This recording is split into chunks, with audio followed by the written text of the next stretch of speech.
Doctor ইরাবান Khandakar চোখ বন্ধ করে আছেন। চোখ জ্বালা করছে, মনে হচ্ছে কেউ চোখে মরিচ ডলে দিয়েছে। তাও সাধারণ কোনো মরিচ না, ভূত জলকিয়া গোছের কোনো মরিচ। একটু আগে চোখের ডাক্তার তার দুই চোখে ড্রপ দিয়ে পিউপিল বড় করেছেন, রেটিনা পরীক্ষা করবেন। ডাক্তার করার নির্দেশ দিয়েছেন, আগামী 2 ঘন্টা সরাসরি আলোর দিকে তাকানো যাবে না। পৃথিবীটা এখন ইরাবানের কাছে ঝাপসা, অতিরিক্ত উজ্জ্বল এবং বিরক্তিকর। তিনি বাংলাদেশ আই হসপিটালের 3 তলায় লিফটের সামনে দাঁড়িয়ে আছেন, চোখে গাঢ় সানগ্লাস। লিফট নিচে নামছে না। ফ্লোর ইন্ডিকেটরের লাল বাতিটা 4 তলায় আটকে আছে, সম্ভবত নষ্ট, অথবা কেউ আটকে রেখেছে, এমনটাও হতে পারে। এই শহরের সবকিছুই কোথাও না কোথাও আটকে থাকে, ট্রাফিক, ফাইল, মানুষের ভাগ্য কিংবা লিফট। ইরাবানের পকেটে টিনের কৌটা, ভেতরে হাতে বানানো তামাক। খুব ইচ্ছে করছে একটা ধরাতে, কিন্তু হাসপাতাল এলাকায় ধূমপান নিষিদ্ধ।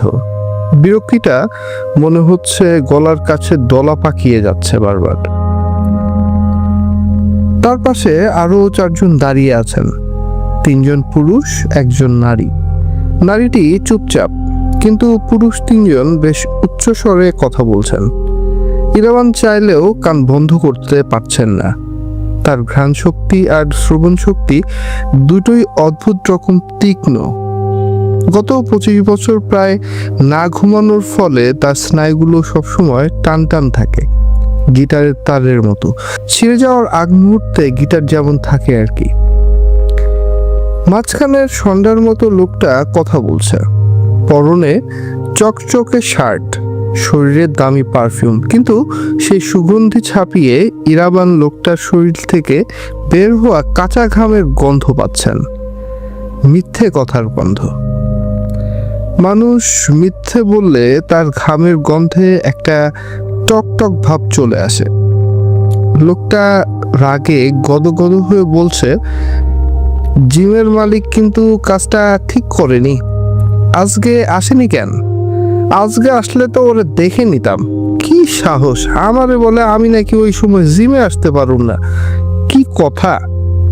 পাশের জন, সম্ভবত লোকটার চামচা বা অধস্তন কেউ হবে, তেল মাখানো গলায় বলল, কি হয়েছে? একটু ঘটনা খুলে বলেন তো ভাই। আরে সেতুরে আমি ভর্তি করাইছিলাম এই জিমে, বাড়ির কাছে দেখে। আমি আর আমার স্ত্রী 2 জন মিলে ঠিক করেছি ও এখানে জিম করুক, কিন্তু সেই আমারই জিমের মালিক কয় আমি নাকি সেতু জিম করলে থাকতে পারুম না ওই সময়। কই শালা, ওরে আজকে খাইছি। পাশে দাঁড়িয়ে থাকা একজন জিম ট্রেনার, টি শার্টের হাতা ফুঁড়ে বাইসেপ বের হয়ে আছে। সে শান্ত গলায় বলল, ঠান্ডা হন, সেতু কে হয় আপনার? সন্ধ্যা লোকটা থমকালো, চোখের মনি এদিক ওদিক ঘুরালো। সেটা দিয়ে আপনার কাম কি? চামচা গোছের লোকটা হুট করে বলে উঠল, আমাদের অফিসের বসের বান্ধবী। জিম ট্রেনার ভুরু কুচকালো, কিন্তু আপনাদের বসের তো বউ আছে। সন্ধ্যা লোকটা এবার দাঁত বের করে হাসলো, কুৎসিত হাসি। বড় লোকদের শারীরিক সেবা যত্নের জন্য বহু মানুষই লাগে। সে তো কিন্তু অনেক সুন্দর, ওর দিকে অন্য কারো নজর পড়লে তারে আমি কিন্তু খায় ফেলামো। ইরাবান সানগ্লাসের ভিতর দিয়ে ঝাপসা পৃথিবী দেখছেন। লোকটার কথাগুলো তার কানে জ্যামিতিক নকশার মতো বাজছে। লোকটা মিথ্যে বলছে। সেতু বসের বান্ধবী ঠিকই, কিন্তু এই লোকটা সেতুর দালাল। আবার নিজেও সেতুর শরীর ভোগ করে হয়তো মাঝে মাঝে। ইরাবানের মস্তিষ্কে একটা সমীকরণ দ্রুত মিলে গেল। রাখেল, বা আমরা যেটাকে পতিতাও বলি। লোকটা সেতুকে নিজের সম্পত্তি ভাবে, আবার ভাড়াও দেয়। নোংরা একটা বৃত্ত। ঠিক এই সময় লোকটার ফোন বেজে উঠল। পকেট থেকে আইফোন বের করলো সে। রিংটোনটা অদ্ভুত, বাচ্চাদের কান্নার আওয়াজের মতো, কিংবা হতে পারে বিড়ালের ডাক। ইরাবানের কান ভো ভো করছে। হ্যালো? লোকটা ফোন ধরলো।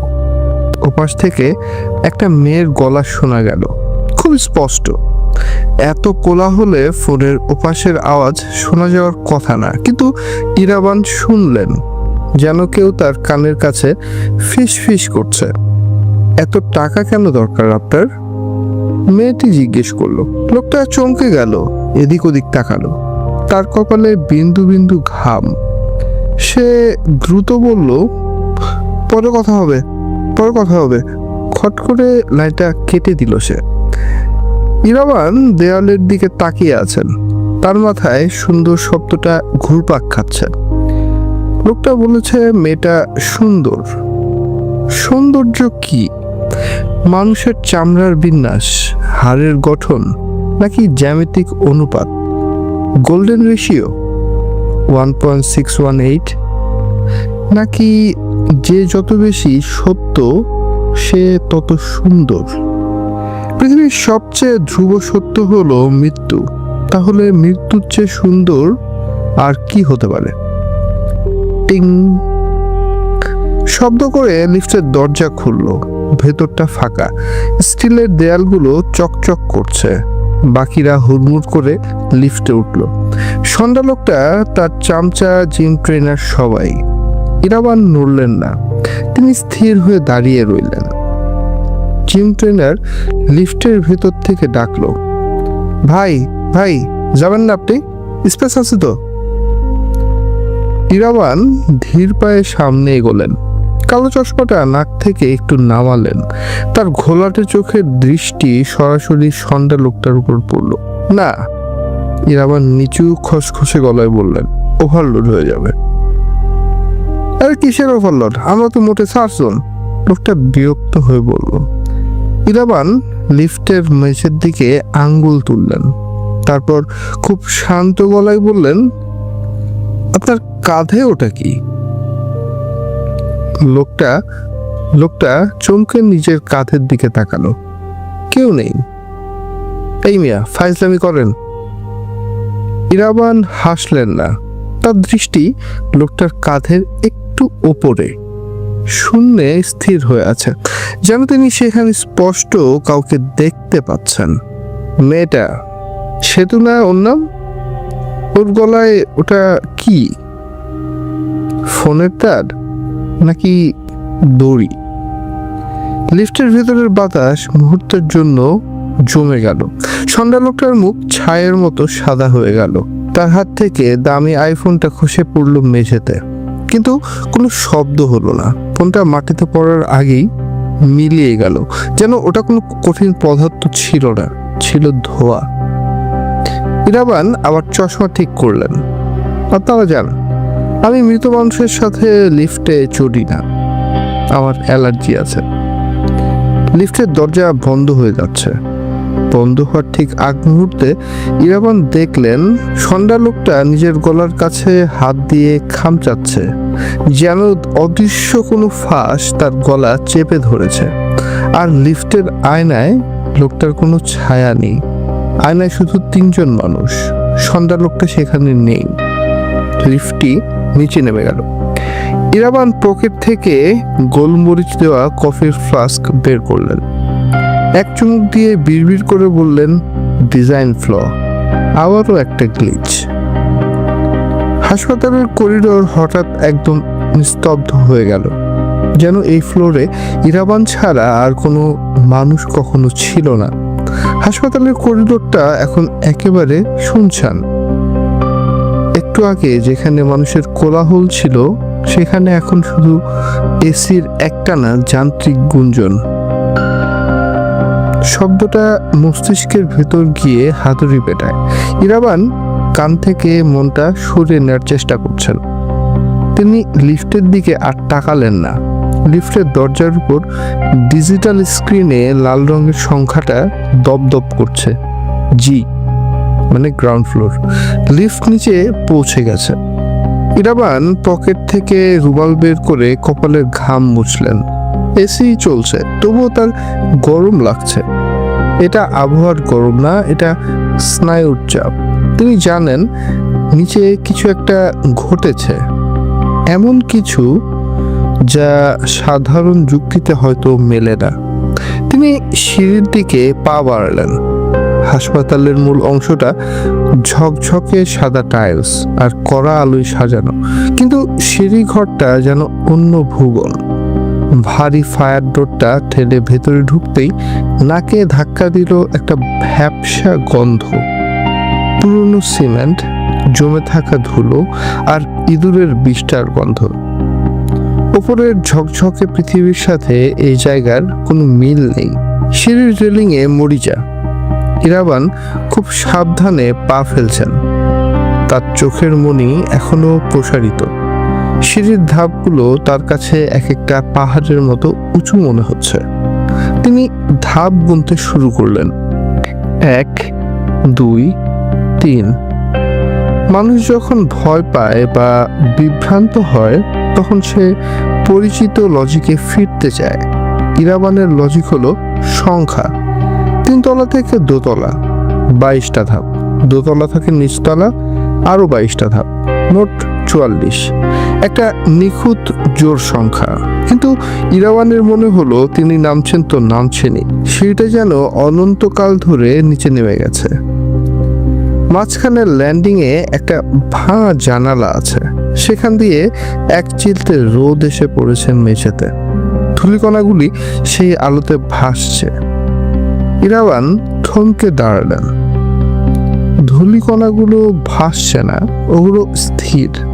বাতাসে কোনো নড়াচড়া নেই, যেন কেউ ভিডিও পজ করে দিয়েছে।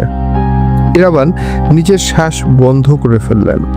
পৃথিবীর এই ল্যাগ বা বিরতিটা তিনি আগেও দেখেছেন। যখনই বড় কোনো অঘটন ঘটে তার ঠিক আগে সময় একটু থমকে দাঁড়ায়, সিস্টেম রিবুট নেয়। হঠাৎ নিচে থেকে একটা চিৎকার ভেসে এলো। নারী কণ্ঠের চিৎকার, তীক্ষ্ণ এবং বৃষ্টি। স্থির ধূলিকণাগুলো আবার নড়তে শুরু করলো। সময় আবার চলতে শুরু করেছে। ইরাবান দ্রুত নামতে শুরু করলেন। 44 নম্বর ধাপ শেষ করে তিনি গ্রাউন্ড ফ্লোরের ভারী দরজাটা ধাক্কা দিয়ে খুললেন। একটা বিশ্রী দৃশ্য। লিফটের সামনে জটলা। হাসপাতালের রিসেপশনিস্ট, দারোয়ান আর কয়েকজন রোগী গোল হয়ে দাঁড়িয়ে আছে। সবার চোখে মুখে আতঙ্ক। কেউ একজন বলেছে, পানি আনেন, কেউ একটু পানি আনেন প্লিজ। ইরাবান ভিড় ঠেলে ভেতরে ঢুকলেন না। তিনি ডাক্তার, কিন্তু এখন তিনি চিকিৎসকের ভূমিকায় নেই, তিনি পর্যবেক্ষক। ইরাবান ভিড় ঠেলে ভেতরে ঢুকলেন না। তিনি দূর থেকে উকি দিলেন। লিফটের দরজা খোলা। লিফটের মেঝের ঠিক মাঝখানে সে সন্ধ্যা লোকটা পড়ে আছে। একটু আগে যে লোকটা দাপিয়ে বেড়াচ্ছিল সে এখন নির্জীব মাংসের দলা মাত্র। তার শরীরটা অদ্ভুতভাবে বাঁকানো, যেন কোনো অদৃশ্য অ্যানাকন্ডার সাপ তাকে পেঁচিয়ে দুমড়ে মুচড়ে দিয়েছে। লোকটার চোখ দুটো খোলা, সাদামণি উল্টে আছে, মুখে ফেনা। কিন্তু যেটা ইরাবানকে চমকে দিল সেটা লোকটার মৃত্যু নয়, সেটা লোকটার গলার দাগ। লোকটার গলার চামড়ায় কালশিটে দাগ বসে আছে, খুব সরু গভীর দাগ, ঠিক যেমন দাগ টেলিফোনের তার পেঁচিয়ে ধরলে হয়, অথচ তার আশেপাশে কোনো তার নেই। জিম ট্রেনার ছেলেটা একপাশে বসে থরথর করে কাঁপছে। সে বিড়বিড় করে বলছে, ভাই তো সুস্থ আছিল, লিফটে ওঠার পরও হাসতেছিল, হঠাৎ নিজের গলা নিচে টিপতে শুরু করলো। আমি আটকাইতে চাইলাম কিন্তু পারলাম না। ইরাবান পকেট থেকে গোলমরিচ মেশানো কফির ফ্লাস্কটা বের করলেন। একটা ছোট্ট চুমুক দিতে হবে। জিভে ঝালসাদটা লাগতেই মস্তিষ্ক পরিষ্কার হয়ে গেল তার। তিনি ঘড়ি দেখলেন। 3 তলা থেকে সিঁড়ি দিয়ে নামতে তার সময় লেগেছে 1 মিনিট 20 সেকেন্ড। লিফট নামতে সময় নেয় 15 সেকেন্ড। কিন্তু লাশটা দেখে মনে হচ্ছে মৃত্যু হয়েছে অন্তত ঘন্টা খানেক আগে। শরীরটা এর মধ্যে নীলচে হতে শুরু করেছে। 15 সেকেন্ডে রিগার মর্টিস শুরু হওয়া অসম্ভব। এটা বায়োলজির নিয়ম বিরুদ্ধ। ইরাবান জিম ট্রেনারের দিকে এগিয়ে গেলেন, ছেলেটার কাঁধে হাত রাখলেন। ছেলেটা চমকে উঠল। তোমরা যখন লিফটে নামছিলে, লিফট কি মাঝখানে কোথাও থেমেছিল? ইরাবান নিচু গলায় জিজ্ঞেস করলেন। ছেলেটা ইরাবানের কালো চশমার দিকে ফ্যাল ফ্যাল করে তাকিয়ে রইল। তার চোখ দিয়ে পানি পড়ছে। না, থামে নাই। কিন্তু কিন্তু কি? লিফটের আলো নিভে গেছিল, কারেন্ট ছিল না, আমরা অন্ধকারে ছিলাম। মনে হলো লিফট নামতেছে না। আমরা অনন্তকাল ধরে ওই অন্ধকারের মধ্যে ছিলাম। 5 মিনিট, 10 মিনিট নাকি 1 ঘন্টা, আমি জানি না ভাই, আমি জানি না। ছেলেটা হাউমাউ করে কেঁদে উঠল। ইরাবান সোজা হয়ে দাঁড়ালেন। তার ধারণা ঠিক, ওরা স্পেস টাইমের একটা গ্লিচের মধ্যে পড়েছিল। বাইরের পৃথিবীতে সময় ছিল 15 সেকেন্ড, কিন্তু লিফটের ভেতরের বাক্সে সময় ছিল অন্যরকম, আপেক্ষিকতা। ঠিক তখন মেঝেতে পড়ে থাকা লাশটার পকেট কেঁপে উঠল। রিংটোন বাজছে, সেই অদ্ভুত রিংটোন। বিড়ালের ডাক নাকি বাচ্চার কান্না, ঠিক বোঝা যায় না যেটা। পুলিশ এখনো আসেনি, কেউ লাশ ধরার সাহস পাচ্ছে না, কিন্তু ডক্টর ইরাবান এগিয়ে গেলেন। সবাই অবাক হয়ে চশমা পরা এই লোকটার দিকে তাকালো। ইরাবান মৃত লোকটার পকেটে হাত ঢুকিয়ে আইফোনটা বের করলেন। স্ক্রিনটা ফেটে চৌচির, কিন্তু ফোনটা সচল। ডিসপ্লেতে ভেসে ওঠা নামটা দেখে ইরাবানের ঠোঁটের কোণে একটা শুকনো হাসি ফুটল।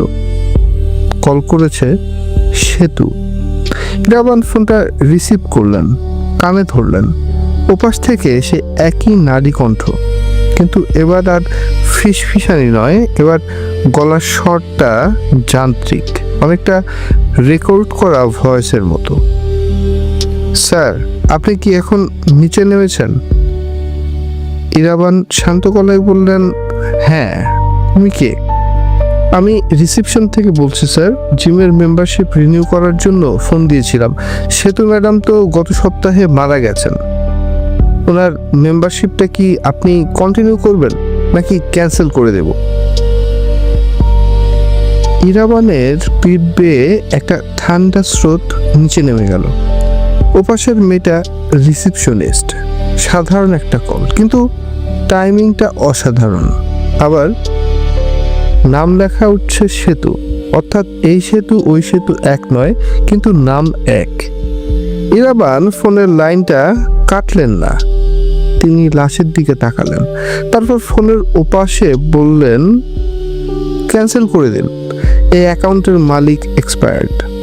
তিনি ফোনটা লাশের বুকের উপর ফেলে দিলেন।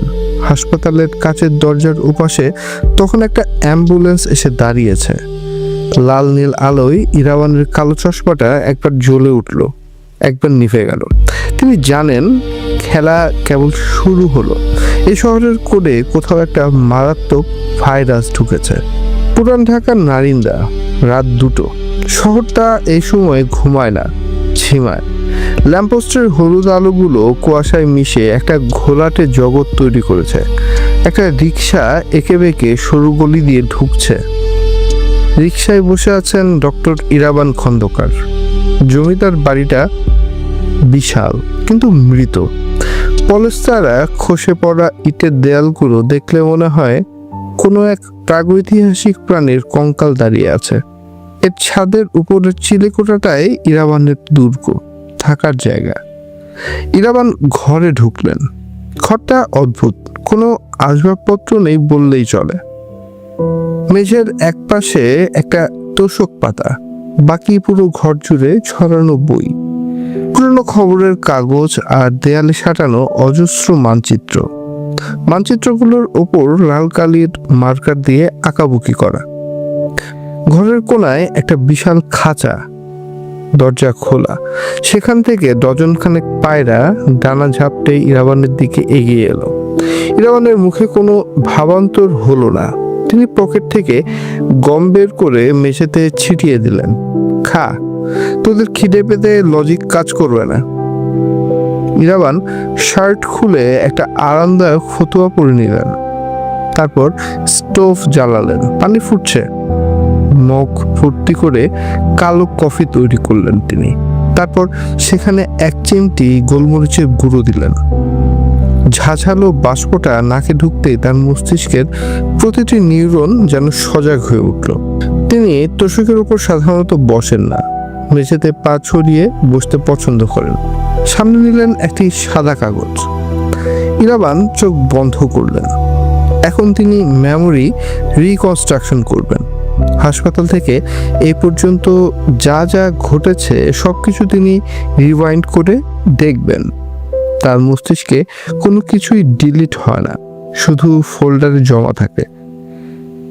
দৃশ্য 1, লিফটের সামনে অপেক্ষা। শব্দ, এসির গুঞ্জন, সন্ধ্যা লোকটার গলার স্বর, জিম ট্রেনারের দীর্ঘশ্বাস। গন্ধ, মিথ্যে কথার টক গন্ধ। দৃশ্য 2, লিফটের ভেতর। ইরাবান ভুরু কুচকালেন। মেমোরিতে একটা গন্ডগোল আছে। লিফটে যখন নামছিল, জিম ট্রেনার বলেছিল আমরা অনন্তকাল অন্ধকারে ছিলাম, কিন্তু ইরাবানের ঘড়ি বলছিল ওটা ছিল মাত্র 15 সেকেন্ড। 15 সেকেন্ডে একজন মানুষকে শ্বাসরোধ করে মারা সম্ভব না, যদি না। ইরাবান চোখ খুললেন, কফিতে চুমুক দিলেন। সময়, টাইম ডাইলেশন, বিড়বিড় করে তিনি বললেন। ওরা এমন একটা লুপের মধ্যে পড়েছিল যেখানে সময় থমকে ছিল, কিন্তু স্পেস বা স্থান ঠিক ছিল। তিনি কাগজে একটা বৃত্ত আঁকলেন। বৃত্তের মাঝখানে লিখলেন সেতু। এ মেয়েটা মৃত, 1 সপ্তাহ আগে মারা গেছে। তার সন্ধ্যা লোকটার কাছে ফোন কলটা এলো কিভাবে? ইরাবান অডিও মেমোরিটা রিকল করলেন। রিসেপশনিস্টের গলা। সেতু ম্যাডাম তো গত সপ্তাহে মারা গেছেন। ইরাবানের কানে এখন সেই রিসেপশনিস্টের গলার স্বর বাজছে। তিনি খুব মনোযোগ দিয়ে ব্যাকগ্রাউন্ড নয়েজ বা পেছনের শব্দ শোনার চেষ্টা করছেন। জিমের রিসেপশনে সাধারণত ফোনের শব্দ, মানুষের হট্টগোল কিংবা অন্যান্য বিভিন্ন শব্দ থাকে, কিন্তু ওই মেয়েটার কলের পেছনে ওসব কিছু ছিল না। ছিল একটা অদ্ভুত শব্দ, টুপ টুপ টুপ, পানির ফোঁটা পড়ার শব্দ, আর তার সাথে একটা যান্ত্রিক ঘষটানি, যেন কেউ ভেজা মেঝেতে ভারী কিছু টেনে নিয়ে যাচ্ছে। ইরাবান সোজা হয়ে বসলেন। কলটা হাসপাতাল থেকে আসেনি। রিসেপশনিস্টের গলাটা ছিল সিনথেটিক, মানে ওটা মানুষের গলা না, ওটা সফটওয়্যারে তৈরি করা ভয়েস। কেউ একজন টেক্সট টাইপ করছে আর উপাস থেকে সেটা যান্ত্রিক গলায় ভেসে এসেছে। কিন্তু পেছনের শব্দটা আসল, পানির শব্দ। ইরাবান। হঠাৎ একটা পায়রা ডেকে উঠল। পায়রা কথা বলে না, বাকবাকুম করে, কিন্তু ইরাবানের মনে হলো পায়রাটা তাকে সাবধান করলো। তিনি জানালার দিকে তাকালেন। চিলেকোঠার জানালা দিয়ে বাইরের ছাদ দেখা যায়। সেখানে কেউ একজন দাঁড়িয়ে আছে। অন্ধকারে অবয়বটা স্পষ্ট না, কিন্তু লোকটা লম্বা, খুব লম্বা। সাধারণ মানুষের চেয়ে উচ্চতা অন্তত 1 ফুট বেশি। হাতগুলো অস্বাভাবিক রকমের লম্বা, যা প্রায় হাঁটু পর্যন্ত ঝুলে আছে। ইরাবান নড়লেন না। তিনি কফির মগটা নামিয়ে রাখলেন। ছায়ামূর্তিটা নড়ছে না, সে ইরাবানের দিকে তাকিয়ে আছে। ইরাবান বুঝতে পারলেন হাসপাতালের ওই ঘটনার পর তিনি এখন আর দর্শক নন, তিনি এখন এই ডিজাইন ফ্লোয়ের একটা অংশ হয়ে গেছেন। তিনি পকেট থেকে হাসপাতালের সেই মৃত সন্ধ্যার লোকটার ফোনটা বের করলেন। পুলিশ আসার আগেই তিনি খুব কৌশলে ওটা সরিয়ে ফেলেছিলেন। এটা চুরি না, এটা এভিডেন্স কালেকশন। ফোনটা লক করা, কিন্তু ফেস আইডি দেওয়া। মৃত মানুষের ফেস দিয়ে ফোন আনলক হয় না, কারণ চোখ খোলা থাকতে হয় এবং চোখের মনির রিফ্লেকশন লাগে। কিন্তু ইরাবান জানেন পাসকোডটা কি হতে পারে। মানুষ খুব প্রেডিক্টেবল প্রাণী। সন্ধ্যা লোকটা ছিল সেতু নামের মেয়েটার প্রতি আসক্ত। সেতুর মৃত্যুর তারিখ বা জন্ম তারিখ হবে পাসকোড। ইরাবান জানেন না সেতুর জন্ম তারিখ, কিন্তু তিনি জানেন সেতু কবে মারা গেছে। রিসেপশনিস্ট বলেছিল গত সপ্তাহে শুক্রবার ছিল, 13 তারিখ, 13/9/2025। ইরাবান ট্রাই করলেন 130925। খট করে শব্দ হলো, ফোন আনলক হয়ে গেছে। স্ক্রিনে ভেসে উঠল ওয়ালপেপার, সেতুর ছবি না, একটা অদ্ভুত ছবি। একটা কালো দেওয়াল, তাতে সাদা চক দিয়ে আঁকা একটি জ্যামিতিক নকশা, একটা হেক্সাগন বা ষড়ভুজ, তার মাঝখানে একটা চোখ, চোখের মনিটা নেই। ইরাবান গ্যালারিতে ঢুকলেন, লাস্ট ভিডিওটা ওপেন করলেন। ভিডিওটা আজকের, সময় সকাল 10টা, লোকেশন জিগাতলার কোনো একটা ফ্ল্যাট। ভিডিওতে সন্ধ্যা লোকটা কাউকে ধমকাচ্ছে, ক্যামেরার অ্যাঙ্গেল নড়বড়ে। টাকা না দিলে ভিডিও ভাইরাল করে দিব, বসটাও ছাড়ুন না, তরেও না। ভিডিওর ফ্রেমে যাকে দেখা যাচ্ছে সে সেতু না, সে একজন মাঝবয়সী ভদ্রলোক, সুটটাই পরা। তিনি ভয়ে কুঁকড়ে আছেন, কিন্তু ইরাবানের চোখ আটকে গেল ভদ্রলোকের পেছনের আয়নায়। আয়নায় ভিডিও করা সন্ধ্যা লোকটার প্রতিবিম্ব দেখা যাচ্ছে, কিন্তু তার ঠিক পেছনে দরজার আড়ালে দাঁড়িয়ে আছে সে লম্বা ছায়ামূর্তিটা, যেটা এখন ইরাবানের জানলার বাইরে দাঁড়িয়ে আছে। ভিডিওতে ছায়ামূর্তিটার হাতে কিছু একটা চকচক করছে, একটা সিরিঞ্জ নাকি কোনো ধাতব দণ্ড। হঠাৎ ইরাবানের জানলার কাছে একটা শব্দ হলো, টক টক। কেউ খুব আলতো করে টোকা দিচ্ছে। ইরাবান ঘাড় ঘোরালেন। জানালার ওপাশে কেউ নেই, ছায়ামূর্তিটা উধাও, কিন্তু কাচের উপর একটা ছাপ রেখে গেছে, একটা আঙ্গুলের হাতের ছাপ, কিন্তু তাতে 5টা আঙ্গুল নেই, আছে 6টা আঙ্গুল, এবং ছাপটা রক্ত দিয়ে দেওয়া হয়নি, দেওয়া হয়েছে কাদা দিয়ে। সেই কাদা থেকে পচা পানির গন্ধ আসছে, হাসপাতালের লিফটের সেই একই গন্ধ। ইরাবান উঠে দাঁড়ালেন। তিনি বুঝতে পারলেন এই খেলাটা শুধু একটা খুন বা ব্ল্যাকমেইলিং এর মধ্যে সীমাবদ্ধ নেই। শহরের নিচে সুড়ঙ্গ বা নর্দমার গভীরে এমন কিছু একটা বাস করছে যেটা আমাদের লজিকের বাইরের। তিনি ডায়েরি খুললেন, নতুন একটা পাতা বের করলেন, হেডলাইন দিলেন প্রজেক্ট 6 ফিঙ্গার্স। ঠিক তখন তার নিজের ফোনটা বেজে উঠল, আননোন নাম্বার। ইরাবান ফোনটা ধরলেন। ওপাশ থেকে কোনো মানুষের গলা ভেসে এলো না, ভেসে এলো সেই একই যান্ত্রিক শব্দ, ডক্টর ইরাবান, আপনি কি জানেন পানির নিচে নিঃশ্বাস নেওয়া যায় না, কিন্তু স্বপ্ন দেখা যায়। লাইন কেটে গেল। ইরাবান জানলা খুলে দিলেন। বাইরে ঝুম বৃষ্টি শুরু হয়েছে। তিনি জানেন আজ রাতেও তার ঘুম হবে না। আজ রাতে তিনি জলের নিচে নামবেন, মানসিকভাবে নামবেন। পরদিন সকাল 10টা, মগবাজারের একটা সাদামাটা ক্যাফে। শহরের এই দিকটায় সকাল থেকে জ্যাম লেগে থাকে, গাড়ির হর্ন, রিক্সাওয়ালার চিৎকার আর ধুলোবালি মিলে এক অসহ্য পরিস্থিতি। কিন্তু কাচ ঘেরা ক্যাফের ভেতরটা ঠান্ডা।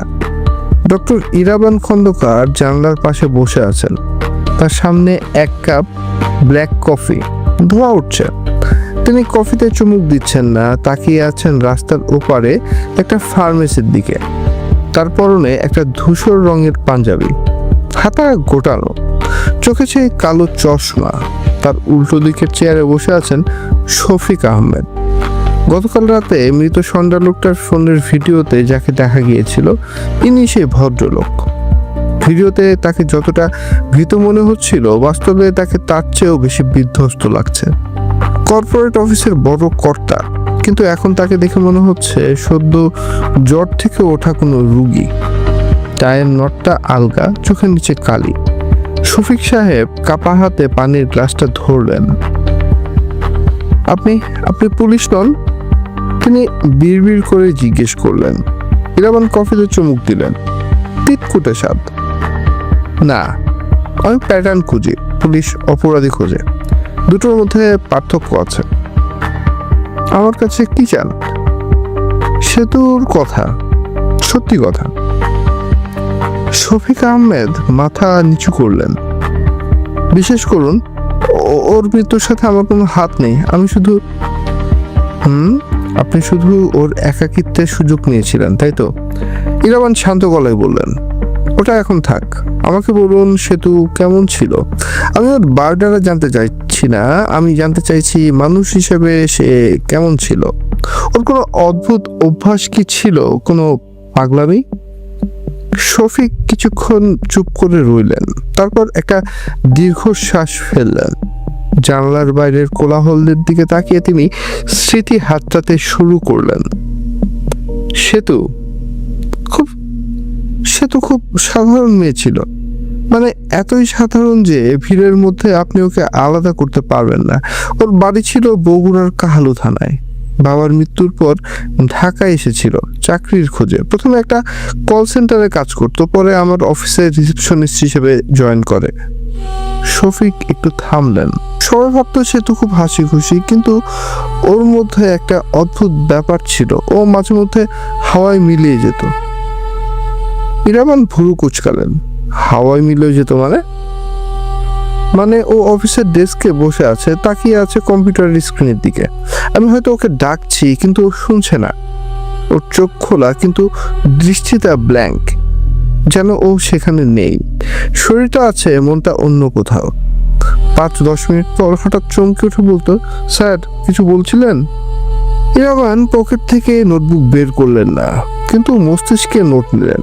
ডিসোসিয়েশন, ট্রমা বা অতিরিক্ত একঘেয়েমি থেকে এটা হতে পারে। শফিক বলে চললেন, ও একটা কথা প্রায় বলতো, খুব আজব কথা। ও বলতো, স্যার এই শহরটা নকল, প্লাস্টিকের।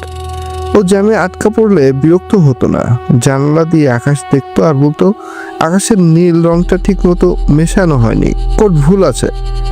ইরাবানের মেরুদণ্ড সোজা হয়ে গেল। সে তো কি ইরাবানের মতোই কিছু দেখতে পেত, নাকি এটা শুধু কাকতালীয়? আর কিছু? ইরাবান জিজ্ঞেস করলেন। ও ছবি আঁকতো, শফিক বললেন, তবে ক্যানভাসে বা কাগজে না, টিস্যু পেপারে। আমরা রেস্টুরেন্টে খেতে গেছি, ও টিস্যুর ওপর বল পেন দিয়ে সমানে আঁকিবুকি কর। কোনো মানুষের ছবি না, শুধু হিজিবিজি জ্যামিতিক নকশা, ত্রিভুজ, চতুর্ভুজ আর চোখের ছবি। শফিক পকেট থেকে মানিব্যাগ বের করলেন। সেখান থেকে খুব সাবধানে ভাঁজ করা একটা টিস্যু পেপার বের করে টেবিলের উপর রাখলেন। এটা ও শেষ যেদিন আমার সাথে দেখা করেছিল সেদিন এঁকেছিল। আমি ফেলে দিতে গিয়েও রেখে দিয়েছিলাম, কেমন যেন মায়া লাগছিল। ইরাবান টিস্যুর দিকে তাকালেন। খুব সাধারণ বলপেনের স্কেচ, একটা গোলক ধাঁধা টাইপের। তার ভেতর থেকে বের হওয়ার কোনো রাস্তা নেই, আর গোলক ধাঁধার মাঝখানে একটা ছোট্ট মেয়ে দাঁড়িয়ে আছে। মেয়েটার হাতে একটা বেলুন। না, ঠিক বেলুন না। ইরাবান চশমাটা নামিয়ে খুব কাছ থেকে দেখলেন, ওটা বেলুন না, ওটা একটা চোখের মণি। মেয়েটা একটা চোখের মণি সুতো দিয়ে ধরে দাঁড়িয়ে আছে। সে তো মেয়েটা আসলে খুব অসুখী ছিল, শফিক বললেন। টাকার অভাব ছিল না ওর, আমি দিতাম, ওই জিমের ছেলেটা দিত, মানে যে মারা গেল আর কি, সেও দিত। কিন্তু ওর অভাবটা টাকার ছিল না। ও বলতো ওর দম বন্ধ লাগে। ও বলতো দেয়ালগুলোর ভিতর থেকে নাকি আওয়াজ আসে। দেয়াল? ইরাবান জিজ্ঞেস করলেন। হ্যাঁ, ওর ফ্ল্যাটে। ও বলতো দেয়ালের ওপাশে নাকি অন্য কেউ থাকে, অথচ ওই ফ্ল্যাটটা ছিল কর্নারের।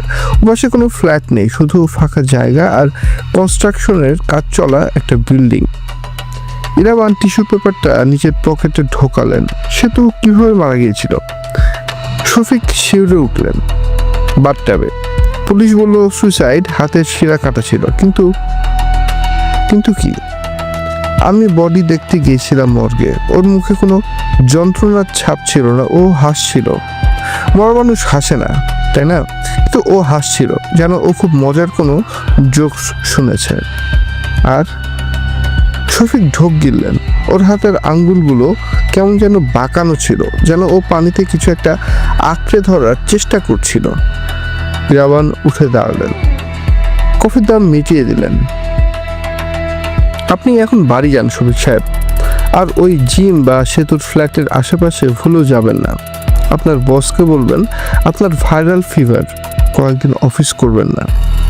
শফিক অবাক হয়ে বললেন, আপনি কোথায় যাচ্ছেন? ইরাবান ক্যাফে থেকে বের হতে হতে বললেন, আমি দেখতে যাচ্ছি দেয়ালের ওপাশে কে থাকে আর কনস্ট্রাকশনের বিল্ডিংটা কত তলা। রাস্তায় নেমে ইরাবান একটা রিক্সা নিলেন। জিগাতলা, জাপান বাংলাদেশ ফ্রেন্ডশিপ হাসপাতাল।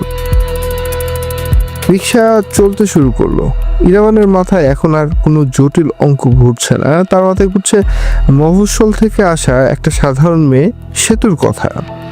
যে মেয়েটা এই শহরের ডিজাইন ফ্ল বা ত্রুটিগুলো ধরে ফেলেছিল, সে কি পাগল ছিল নাকি সে ইরাবানের চেয়েও এক ধাপ এগিয়ে ছিল? সে তো বলেছিল দেয়ালের ওপাশ থেকে আওয়াজ আসে। ইরাবান জানেন দেয়াল কখনো কথা বলে না, যদি না দেয়ালের ওপাশে এমন কিছু থাকে যার অস্তিত্ব আমাদের ডাইমেনশনে থাকার কথা না। আকাশে মেঘ জমেছে, কালচে মেঘ।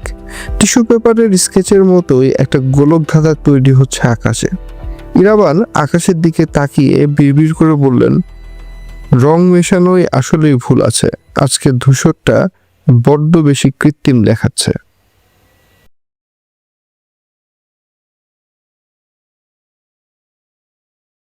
মোহাম্মদপুর বাস স্ট্যান্ডের জ্যামটা আজ একটু অন্যরকম। সাধারণত রিক্সা আর বাসের হর্নে কান পাতার দায় হয়, কিন্তু আজ অদ্ভুত এক ভনভনের শব্দ বাতাস ভাসছে, অনেকটা হাই ভোল্টেজ ইলেকট্রিক তারের নিচ দিয়ে হাঁটলে যেমন আওয়াজ হয়। ইরাবান রিক্সা ছেড়ে দিলেন, এখান থেকে হেঁটে যেতে হবে। তার গন্তব্য 7 মসজিদ রোডের পেছনের একটা চিপা গলি। লোকেশন ম্যাপ বলছে বাড়িটার নাম ছায়াবিথি, পুরোনো আমলের নাম, কিন্তু বাড়িটা খুব বেশি পুরনো না, সম্ভবত 90-এর দশকের শেষের দিকে বানানো। 6 তলা বিল্ডিং, লিফট নেই। ইরাবান গেটের সামনে দাঁড়ালেন। গেটটা জং ধরা, লোহার। দারোয়ান তুলে বসে ঝিমোচ্ছে। দুপুরের কড়া রোদ, কিন্তু দারোয়ানের গায়ে একটা মোটা চাদর জড়ানো। লোকটার কি শীত করছে এই গরমে? ইরাবান গেট দিয়ে ঢোকার সময় দারোয়ান চোখ পিটপিট করে তাকালো। কারে চান? ইরাবান দাঁড়ালেন, পকেট থেকে একটা ভিজিটিং কার্ড বের করলেন। কার্ডটা ভুয়া, ওটা তার এক বন্ধুর যে ইন্স্যুরেন্স কোম্পানিতে কাজ করে। আমি ইন্স্যুরেন্স থেকে এসেছি, 4 তলায় সেতু ম্যাডামের ফাইল ক্লোজ করতে হবে। ফ্ল্যাটটা কি তালাবদ্ধ? টাকার গন্ধ পেলে মানুষের জীবনী ভাব কেটে যায়। দারোয়ান চাদরটা একটু নামালো। তালা তো পুলিশ দিয়ে গেছে স্যার, চাবি তো আমার কাছে নাই। ইরাবান পকেট থেকে 500 টাকার একটা নোট বের করলেন। নোটটা খুব ধীর গতিতে ভাঁজ করতে করতে বললেন, পুলিশের তালা না, আমি জানতে চাইছি বাড়িওয়ালার ডুপ্লিকেট চাবি আছে কিনা। আমি তো আর ভেতরে থাকবো না, শুধু রুমের কন্ডিশনটা দেখে রিপোর্টে লিখবো বাসযোগ্য, ব্যাস কাজ শেষ। 5 মিনিটের মাথায় ইরাবান 4 তলায় ফ্ল্যাটের সামনে দাঁড়িয়ে, হাতে চাবি। দারোয়ান নিচে দাঁড়িয়ে আছে, তার সাহস হয়নি উপরে আসার। সে বলছে, ওই ফ্ল্যাট ভাড়া না স্যার, রাত বিরাত ধূপধাপ শব্দ হয়। ইরাবান চাবি ঘোরালেন, ক্যাচ ক্যাচ শব্দে দরজা খুলল। ভেতরে ভ্যাপসা গরম, জানালা দরজা সব বন্ধ থাকায় বাতাস পচে গেছে। ঘরের আসবাবপত্র সাধারণ, একটা সিঙ্গেল খাট, একটা প্লাস্টিকের ওয়ার্ড্রোব আর এক কোনায় একটা ড্রেসিং টেবিল। ইরাবান জুতো খুললেন না, তিনি মেঝের দিকে তাকালেন। ধুলো জমেছে, কিন্তু ধুলোর স্তরের ওপর কিছু দাগ আছে, জ্যামিতিক দাগ। পুলিশ যখন লাশ নিয়ে গেছে তখন তাদের বুটের ছাপ পড়েছিল, কিন্তু এই দাগগুলো বুটের না।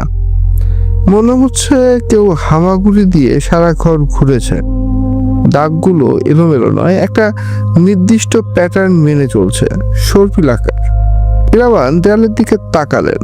শফিক সাহেব বলেছিলেন সেতু কর্নারের দেয়াল থেকে আওয়াজ শুনতে পেত। ইরাবান সেই দেয়ালটার কাছে গেলেন। দেয়ালটার হালকা নীল রঙের ডিস্টেম্পার করা, কিন্তু জায়গাটায় নোনা ধরেছে, পলেস্তারা ফুলে ফেপে আছে।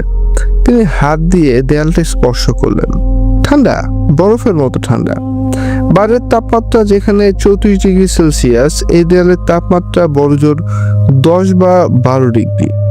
থার্মোডায়নামিক্সের সূত্র অনুযায়ী তাপ সবসময় গরম থেকে ঠান্ডার দিকে যায়, কিন্তু এখানে মনে হচ্ছে দেয়ালটা ঘর থেকে সব তাপ শুষে নিচ্ছে।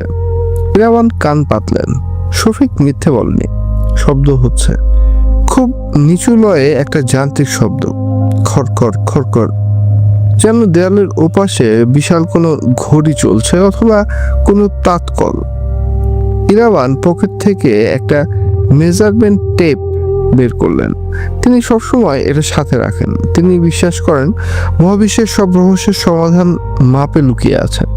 তিনি ঘরটা মাপলেন। দৈর্ঘ্য 12 ফুট, প্রস্থ 10 ফুট, ক্ষেত্রফল 120 বর্গফুট। এবার তিনি বারান্দায় গেলেন।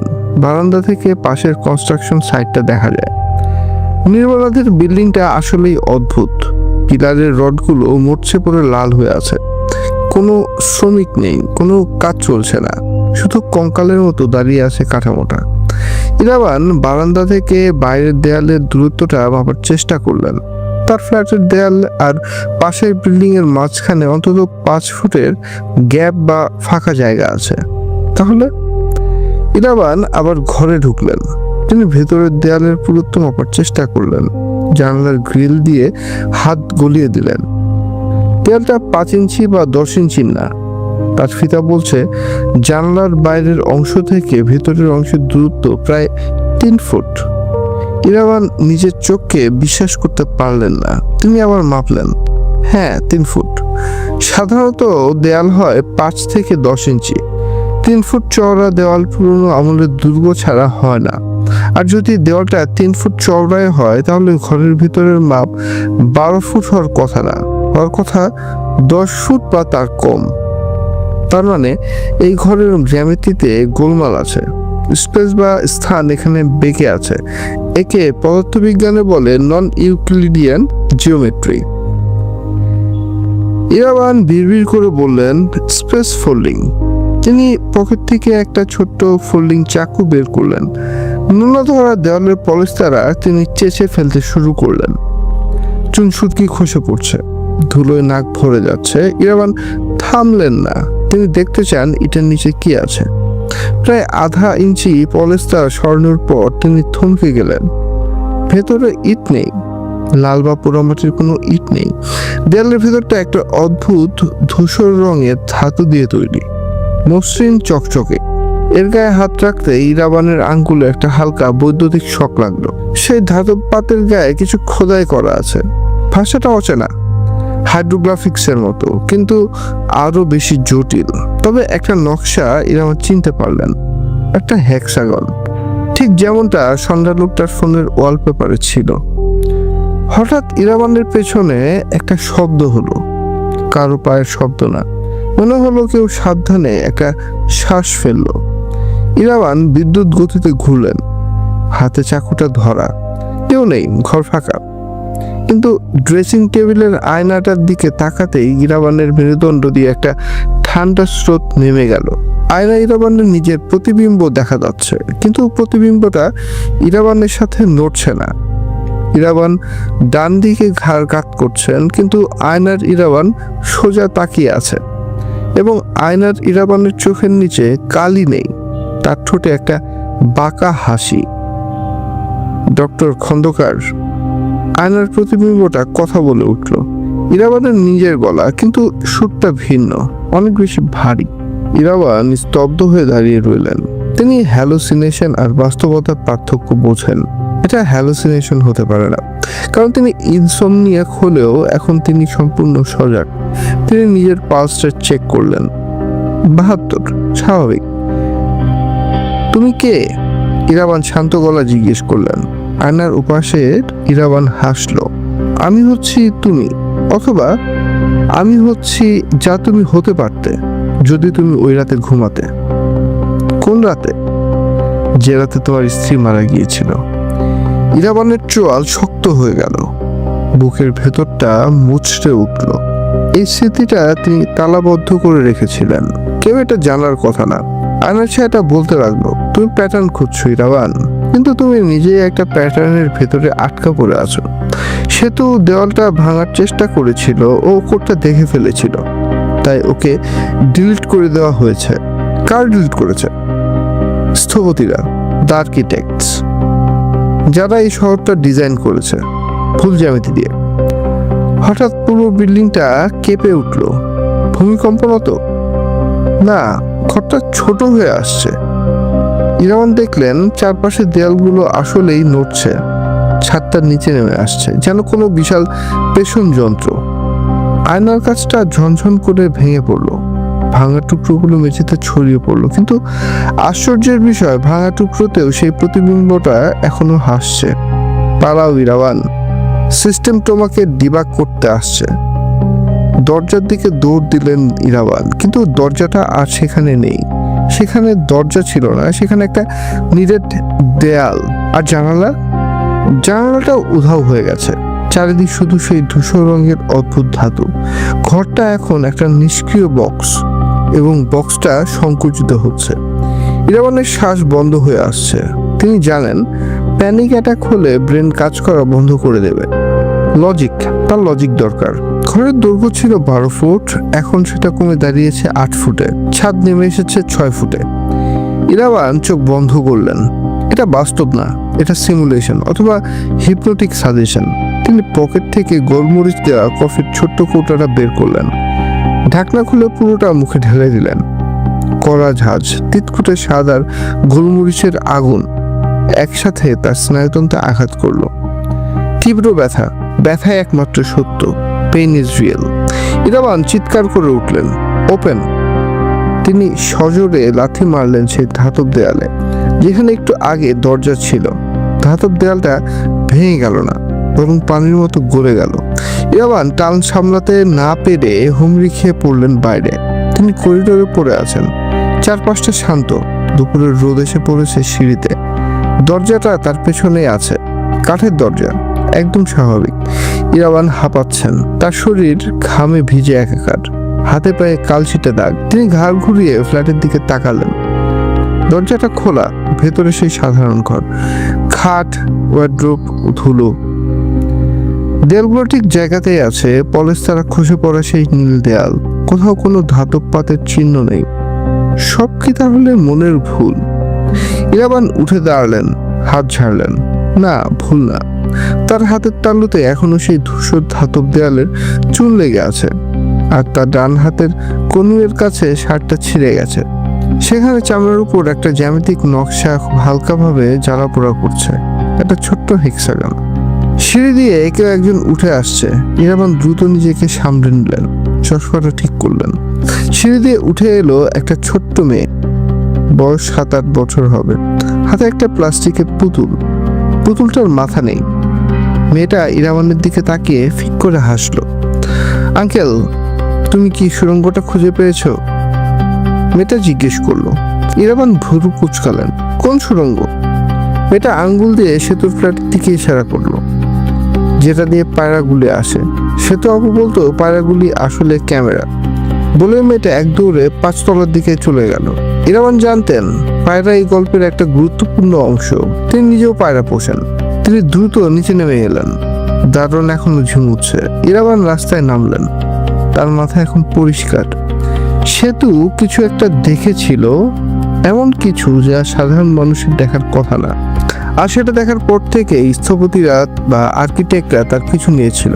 এখন তারা জানে ইরাবানও দেখেছে, তার মানে ইরাবান এখন টার্গেট। পকেট থেকে ফোন বের করলেন ইরাবান, গুগল ম্যাপ ওপেন করলেন। পাশের কনস্ট্রাকশন বিল্ডিংটার কোনো অস্তিত্ব ম্যাপে নেই। স্যাটেলাইট ভিউতে জায়গাটা ফাঁকা দেখাচ্ছে, শুধু গাছপালা। অথচ তিনি নিজের চোখে দেখলেন 6 তলা একটা বিল্ডিং এর কঙ্কালসার অবস্থা। Phantom building. ইরাবান বিড়বিড় করলেন। ঠিক তখনই তার ফোনটা আবার বেজে উঠল, সেই আননোন নাম্বার। ইরাবান রিসিভ করলেন। ওপাশ থেকে যান্ত্রিক গলার বদলে এবার একটা মানুষের গলা শোনা গেল, খুব ক্লান্ত বয়স্ক একটা গলা। ডক্টর খন্দকার, আপনি ভুল জ্যামিতি নিয়ে ঘাটাঘাটি করছেন। পিথাগোরাস যেটা লুকিয়ে রেখেছিল সেটা বের করতে চাইছেন। আপনি কে? আমি একজন রিটায়ার্ড আর্কিটেক্ট। সেতুর ফ্ল্যাটের পাশের বিল্ডিংটা, ওটা আমি ডিজাইন করেছিলাম আজ থেকে 20 বছর আগে, কিন্তু ওটা আমি বানাইনি। তাহলে কে বানিয়েছে? ওটা কেউ বানায়নি ডক্টর, ওটা একা একাই গজিয়েছে আগাছার মতো। আপনি যদি বাঁচতে চান আজ রাত 12টার মধ্যে কমলাপুর স্টেশনের 7 নম্বর প্ল্যাটফর্মে চলে আসুন, একা। লাইনটা কেটে গেল। ইরাবান আকাশের দিকে তাকালেন। মেঘগুলো সরে যাচ্ছে, কিন্তু মেঘের ফাঁক দিয়ে যে নীল আকাশটা দেখা যাচ্ছে সেটা বড্ড বেশি নীল, পেইন্টারের নীল রঙের টিউব থেকে বের করা কাঁচা নীলের মতো। Design flaw. ইরাবান একটা সিগারেট ধরলেন। আজ রাতটা লম্বা হবে। রাত 12:10, কমলাপুর রেলওয়ে স্টেশন। স্টেশনটা একটা বিশাল ধাতব জানবের মতো জেগে আছে। হাজার হাজার মানুষের কোলাহল। কলিদের হাঁকডাক, ইঞ্জিনের হুইসেল আর মাইকের যান্ত্রিক ঘোষণা সব মিলেমিশে এক অদ্ভুত জগা খিচুড়ি অবস্থা। বাতাসে পোড়া ডিজেল, মানুষের ঘাম আর প্রস্রাবের অ্যামোনিয়ার গন্ধ। ডক্টর ইরাবান খন্দকার 7 নম্বর প্ল্যাটফর্মের একটা পিলারে হেলান দিয়ে দাঁড়িয়ে আছেন। তার হাতে সেই হাতে বানানো তামাকের টিনের কৌটা। তিনি সিগারেট বানাচ্ছেন কিন্তু ধরাচ্ছেন না। কেউ আসেনি। সে আর্কিটেক্ট বা স্থপতি যে তাকে ডেকেছিল তার কোনো চিহ্ন নেই। প্ল্যাটফর্মের বেঞ্চগুলোতে কিছু ছিন্নমূল মানুষ ঘুমাচ্ছে, কিছু যাত্রী ট্রেনের অপেক্ষায় তন্দ্রাচ্ছন্ন। ইরাবান ঘড়ি দেখলেন, 12:15। তাকে কি বোকা বানানো হলো নাকি এটা কোনো পরীক্ষা? হঠাৎ মাইকে ঘোষণা এলো, লালমনি এক্সপ্রেস ঢাকা থেকে লালমনিরহাট 7 নম্বর প্ল্যাটফর্মে দাঁড়িয়ে আছে, কিছুক্ষণের মধ্যে ছেড়ে যাবে। ট্রেনটা আগে থেকে দাঁড়িয়ে ছিল, ইরাবান খেয়াল করেনি। তিনি ট্রেনের বগিগুলোর দিকে তাকালেন, পুরনো লাল রঙের বগি। ট্রেনের জানলা দিয়ে কিছু ক্লান্ত মুখ উকি দিচ্ছে। হঠাৎ ঝবগির দরজার কাছে একটা ছায়া সরে গেল। খুব পরিচিত একটা অবয়ব, লম্বা, একটু কুঁজো হয়ে হাঁটা, ঠিক যেমনটা সে আর্কিটেক্টের গলার স্বরে বয়সের ভার ছিল। ইরাবান কোনো কিছু চিন্তা না করে দৌড় দিলেন। ভিড় ঠেলে তিনি ঝবগির দরজায় উঠে পড়লেন। শুনেছেন? হ্যালো, করিডোরটা ফাঁকা, কেউ নেই। বাথরুমে? ইরাবান বাথরুমের দরজা ধাক্কা দিলেন, খোলা, ভেতরে কেউ নেই। তিনি পুরো বগিটা চষে ফেললেন। যাত্রীরা বিরক্ত হয়ে তাকাচ্ছে এই কাল চশমা পরা লোকটার দিকে, কিন্তু সেই লোকটাকে পাওয়া গেল না। ঠিক তখন ট্রেনটা একটা ঝাঁকুনি দিয়ে চলতে শুরু করলো। ইরাবান দরজার কাছে এসে দাঁড়ালেন। ট্রেন গতি বাড়াচ্ছে। তিনি চাইলে এখন লাফ দিয়ে নেমে যেতে পারেন, কিন্তু তিনি নামলেন না। তিনি ট্রেনের রুট ম্যাপটা জানেন। এই ট্রেন বগুড়া হয়ে যায়, বগুড়া সেতুর বাড়ি। ইরাবান দরজার হাতল ধরে বাইরের অন্ধকারের দিকে তাকিয়ে বিড়বিড় করলেন, র্যান্ডম ভেরিয়েবল বলে কিছু নেই, সবকিছুই সাজানো। আমি আসিনি, আমাকে আনা হয়েছে। তিনি ট্রেনের মেঝেতে বসেই রাতটা পার করে দিলেন। তার পকেটে টিস্যু পেপারে আঁকা সে অদ্ভুত গোলকধাঁধার ছবিটা খসখস করতে লাগলো। পরদিন দুপুর, কাহালু, বগুড়া। নাট্যগ্রামটা ছবির মতো সুন্দর, পুকুর, বাঁশঝাড় আর দিগন্তজোড়া ফসলের মাঠ। কিন্তু ইরাবানের কাছে এই সৌন্দর্য অসহ্য লাগছে। তিনি সৌন্দর্যের নিচে লুকিয়ে থাকা পচনটা দেখতে পান। গ্রামের মোড়ে একটা চায়ের দোকান, টিনের চাল, বাঁশের বেড়া। ইরাবান সেখানে বসে রং চা খাচ্ছেন। তার পরনে শহরের পোশাক দেখে গ্রামের কয়েকজন মুরব্বী কৌতূহলী হয়ে তার দিকে তাকাচ্ছে বারবার। ইরাবান নিজের পরিচয় দিয়েছেন একজন লেখক হিসেবে। তিনি গ্রামের পুরনো গল্প বা মিথ সংগ্রহ করছেন। নাট্যগ্রামে নাকি একটা প্রাইমারি মাস্টার ছিলেন, গণিতের শিক্ষক। ইরাবান আলতো করে প্রসঙ্গটা তুললেন। নামটা ঠিক মনে নেই, ওনার মেয়ের নাম ছিল সম্ভবত সেতু। দোকানের পরিবেশটা হঠাৎ বদলে গেল। যে ছোকরা চা বানাচ্ছিল তার হাত কেঁপে গরম পানি ছলকে পড়লো। বেঞ্চে বসা সাদা দাড়িওয়ালা এক বৃদ্ধ লোক হাতের বিড়িটা নিচে ফেলে দিলেন। মজিদ মাস্টারের কথা কন? বৃদ্ধের গলার স্বর খসখসে। ওই অভিশপ্ত নাম এই গ্রামে আর কেউ নেয় না বাপ। ইরাবান সোজা হয়ে বসলেন। কেন চাচা, কি হয়েছিল? বৃদ্ধ এদিক ওদিক তাকালেন, যেন কেউ আড়ি পেতে শুনছে। তারপর গলা নিচু করে বললেন, সে অনেককাল আগের কথা। মাস্টারের মেয়েটার নাম ছিল টুনি, ভালো নাম সেতু আক্তার। দেখতে ছিল পরীর লাকান। ছেলেটার বয়স তখন 1.5 কি 2 বছর হবি। হঠাৎ এক রাতে আমরা শুনবার পেন বেটিটার নাকি কলেরা ধরিছে। এক রাতের মধ্যে ছেলেটা মারাই গেল বারে। ইরাবানের কপালে ভাঁজ পড়ল। 1.5 বছর? শফিক বলেছিল সেতু ঢাকা এসেছিল বাবার মৃত্যুর পর, মানে প্রাপ্তবয়স্ক অবস্থায়। সমীকরণ ঠিক মিলছে না। বৃদ্ধ বলে চললেন, মজিদ মাস্টার তার বেটিটা পাগলের মতো ভালোবাসতো। বাচ্চাটা মরার পর উনি আর লাশ ছাড়বার চাচ্ছিল না। খালি করছিল, হামার টুনি অন্ধকার ভয় পাবি বারে, হামাক ওর সাথেই কবর দাও তোমরা। আমি লোক করে আমার বিটির সাথে সুদ থাক মোটি। তোমাকে রেখে একটাই অনুরোধ করেছি, হামাক আমার বিটির সাথেই থাকবার দাও। আমি কিছুতে আমার বিটি কবর দিব না একলা। আমরা সবাই মাস্টারে বুঝানো, কিন্তু এই শুনলো না তো শুনলোই না। শেষে এক প্রকার জোর করে ওই অর্জনে কবর খোঁড়ালো। মাস্টার তার বিটির লাশ কোলেত করে কবরে গিয়া শুলো, আর হামাগিরে খালি করলো, আমি খালি আজকে রাতটাই থাকবো বারে, সকালে তোরা হামাক তুলে আনিস।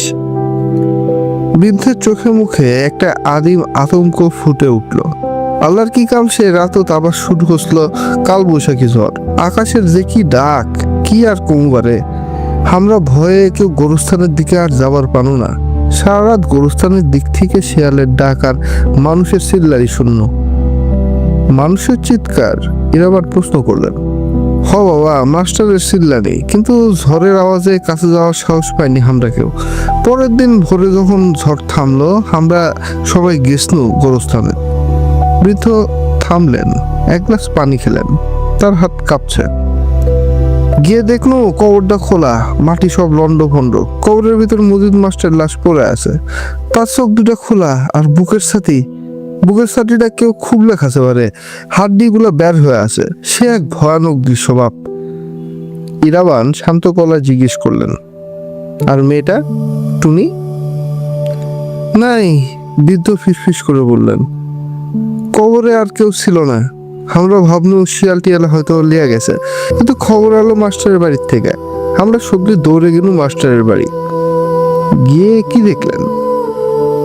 দেখি মাস্টারের শোয়ার ঘরের খাটের নিচে টুনি বসে খেলিচ্ছে একলা। তার গায়েতে এক ফোঁটা মাটি নেই, কাদা নেই, কিছু নেই। সে খিলখিল করে হাসিচ্ছে আর খেলিচ্ছে। অথচ আগের দিন আমরা তার নিজের হাতে কখন পড়াশনো, তার না দিয়েও পরীক্ষা নিরীক্ষা করিস না। আমরা কোনো শ্বাস আসলো না, ওরে বড় মানুষ জানতে হয়ে যাচ্ছে। ইরাবান বুঝলেন গ্রামের মানুষ এরপর কি করেছিল। তারপর আর কি, গ্রামের মানুষ ভয় পাচ্ছিল। হুজুররা কলো এটা মেয়ে না, এটা জিন ভূত বা পিশাচ। সবাই যখন লাঠি ফুটানি মারবার জন্য আগালো, তখন মাস্টারের বউ মেয়েটা খাতলিয়া পেলে গেল। সে যে গ্রাম ছাড়লো, আর এখন পর্যন্ত কোনো হদিস পাওয়া যায়নি ওকে। ইরাবান চায়ের দাম মিটিয়ে উঠে দাঁড়ালেন। গল্পটা অতি প্রাকৃত মনে হতে পারে, কিন্তু ইরাবান এখানে অন্য প্যাটার্ন দেখছেন। মজিদ মাস্টারের লাশটা যে খাওয়া হয়েছিল, ইরাবান মনে মনে ভাবলেন, সেটা কি কোনো বন্যপ্রাণীর কাজ ছিল, নাকি ছোট্ট একটা শিশুর পেটে তীব্র ক্ষুধা ছিল, পুনরুজ্জীবিত হওয়ার ক্ষুধা। তিনি কাহালু থানার দিকে রওনা দিলেন। গ্রামের মানুষের কথা অতিরঞ্জিত হতে পারে, তার অফিসিয়াল রেকর্ড দরকার। কাহালু থানা, বিকেল 4টা। থানার পরিবেশটা অলস। ডিউটি অফিসার টেবিলে মাথা রেখে ঝিমুচ্ছেন। ইরাবান নিজের পুরনো পরিচয়পত্র দেখালেন না। তিনি তার এক প্রাক্তন ছাত্রের রেফারেন্স ব্যবহার করলেন, যে এখন পুলিশ হেডকোয়ার্টার্সে বড় পদে আছে। এতে কাজ হলো ম্যাজিকের মতো। ওসি সাহেব ইরাবানকে বসতে দিলেন। পুরনো ফাইল বা নথিপত্র রাখার ঘরটা ধুলোয় ভর্তি। ইরাবান সালটা আন্দাজ করে 1990 বা 91 সালের রেকর্ডটা খুঁজতে বললেন। মজিদ উদ্দিন আক্তার ওরফে মজিদ মাস্টার, অপমৃত্যু মামলা বা জিডি। ইরাবান বললেন। ঘণ্টাখানেক খোঁজাখুঁজির পর কনস্টেবল একটা জরাজীর্ণ লাল সালুর ফাইল নিয়ে এলো। পাতাগুলো হলুদ হয়ে গেছে, পোকা কেটেছে অনেক জায়গায়। ইরাবান ফাইলটা খুললেন। পোস্টমর্টেম রিপোর্ট নেই, গ্রাম্য কেস বলে হয়তো ওসব কিছু হয়নি, কিন্তু সুরথাল রিপোর্টটা আছে। দারোগা লিখেছিলেন, মৃতদেহ মজিদ উদ্দিন আক্তার, বয়স 37, বক্ষপিঞ্জর বিদীর্ণ, হৃৎপিণ্ড ও কলিজা পাওয়া যায় নাই। দাঁতের দাগ মানুষের দাঁতের সদৃশ্য বলিয়া মনে হয়, তবে আকৃতিতে ছোট। ইরাবানের চোখ আটকে গেল শেষ লাইনটায়। দাঁতের দাগ মানুষের, আকৃতিতে ছোট, মানে শিশুর দাঁত।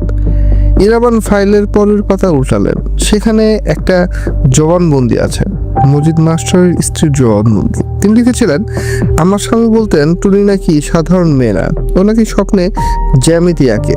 ও নাকি মরার আগে বলেছিল, মা আমি আবার আসবো, বাবা আমাকে দরজা খুলে দেবে। দরজা?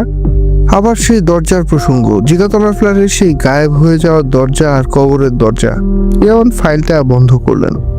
শফিক বলেছিল সে তো ঢাকায় এসেছিল অনেক পরে, তার মানে যে শিশুটাকে কবরে পাওয়া যায়নি এবং খাটের নিচ থেকে আবার ফিরে এসেছিল, সেই বড় হয়ে সেতু হয়েছে। কিন্তু বায়োলজিক্যালি মৃত মানুষ বড় হয় না, কোষ বিভাজন হয় না। তাহলে সেতুকে বা সেতু কি?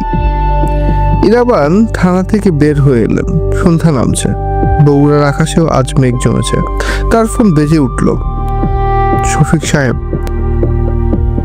ইরাবান রিসিভ করলেন। ডক্টর খন্দকার, বাঁচান আমাকে। শফিকের গলা দিয়ে চিচি শব্দ বের হচ্ছে। কি হয়েছে? আমি আমি বলেছিলাম আমার ভাইরাল ফিভার।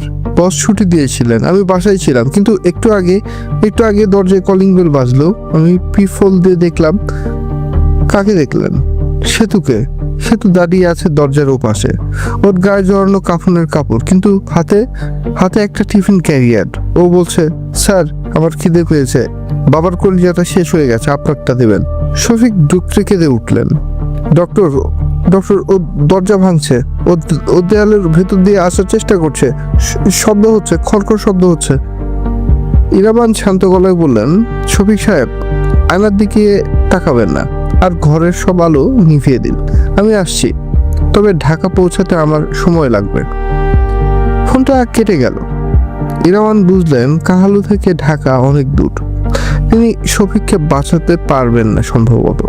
শফিক এখন সমীকরণের একটা অপ্রয়োজনীয় সংখ্যা মাত্র, তাকে বাদ দেওয়া হচ্ছে। কিন্তু ইরাবানের হাতে এখন একটা ধ্রুবক আছে। সেতু বা টুনি সে কোনো সাধারণ পিশাচ নয়, সে একটা গ্লিচ, একটা ভুল কোড যা জৈবিক নিয়ম বা বায়োলজিক্যাল রুল ভেঙে নিজেকে রিকনস্ট্রাক্ট করেছে। ইরাবান স্টেশনের দিকে হাঁটা দিলেন। তার মনে হলো মজিদ মাস্টার কবরে শুয়ে ভুল করেছিলেন। তিনি মেয়েকে সঙ্গ দিতে যাননি, তিনি আসলে একটা খাবার হিসেবে নিজেকে উৎসর্গ করেছিলেন। এখন প্রশ্ন হলো, এই ক্ষুধা মেটানোর পর সেতু কি আবার নতুন কোনো রূপে ফিরে আসবে? এবং সেই স্থপতি বা আর্কিটেক্ট যে এই ডিজাইনটা বানিয়েছে, সে কি এই গ্লিচটা ঠিক করতে চায়, নাকি এটাকে ব্যবহার করতে চায়? ইরাবান পকেট থেকে সিগারেট বের করে ধরালেন, ধোয়া ছেড়ে আকাশের দিকে তাকিয়ে বললেন, চলুন মজিদ মাস্টার, আপনার মেয়ের জ্যামিতিটা এবার সলভ করা যাক।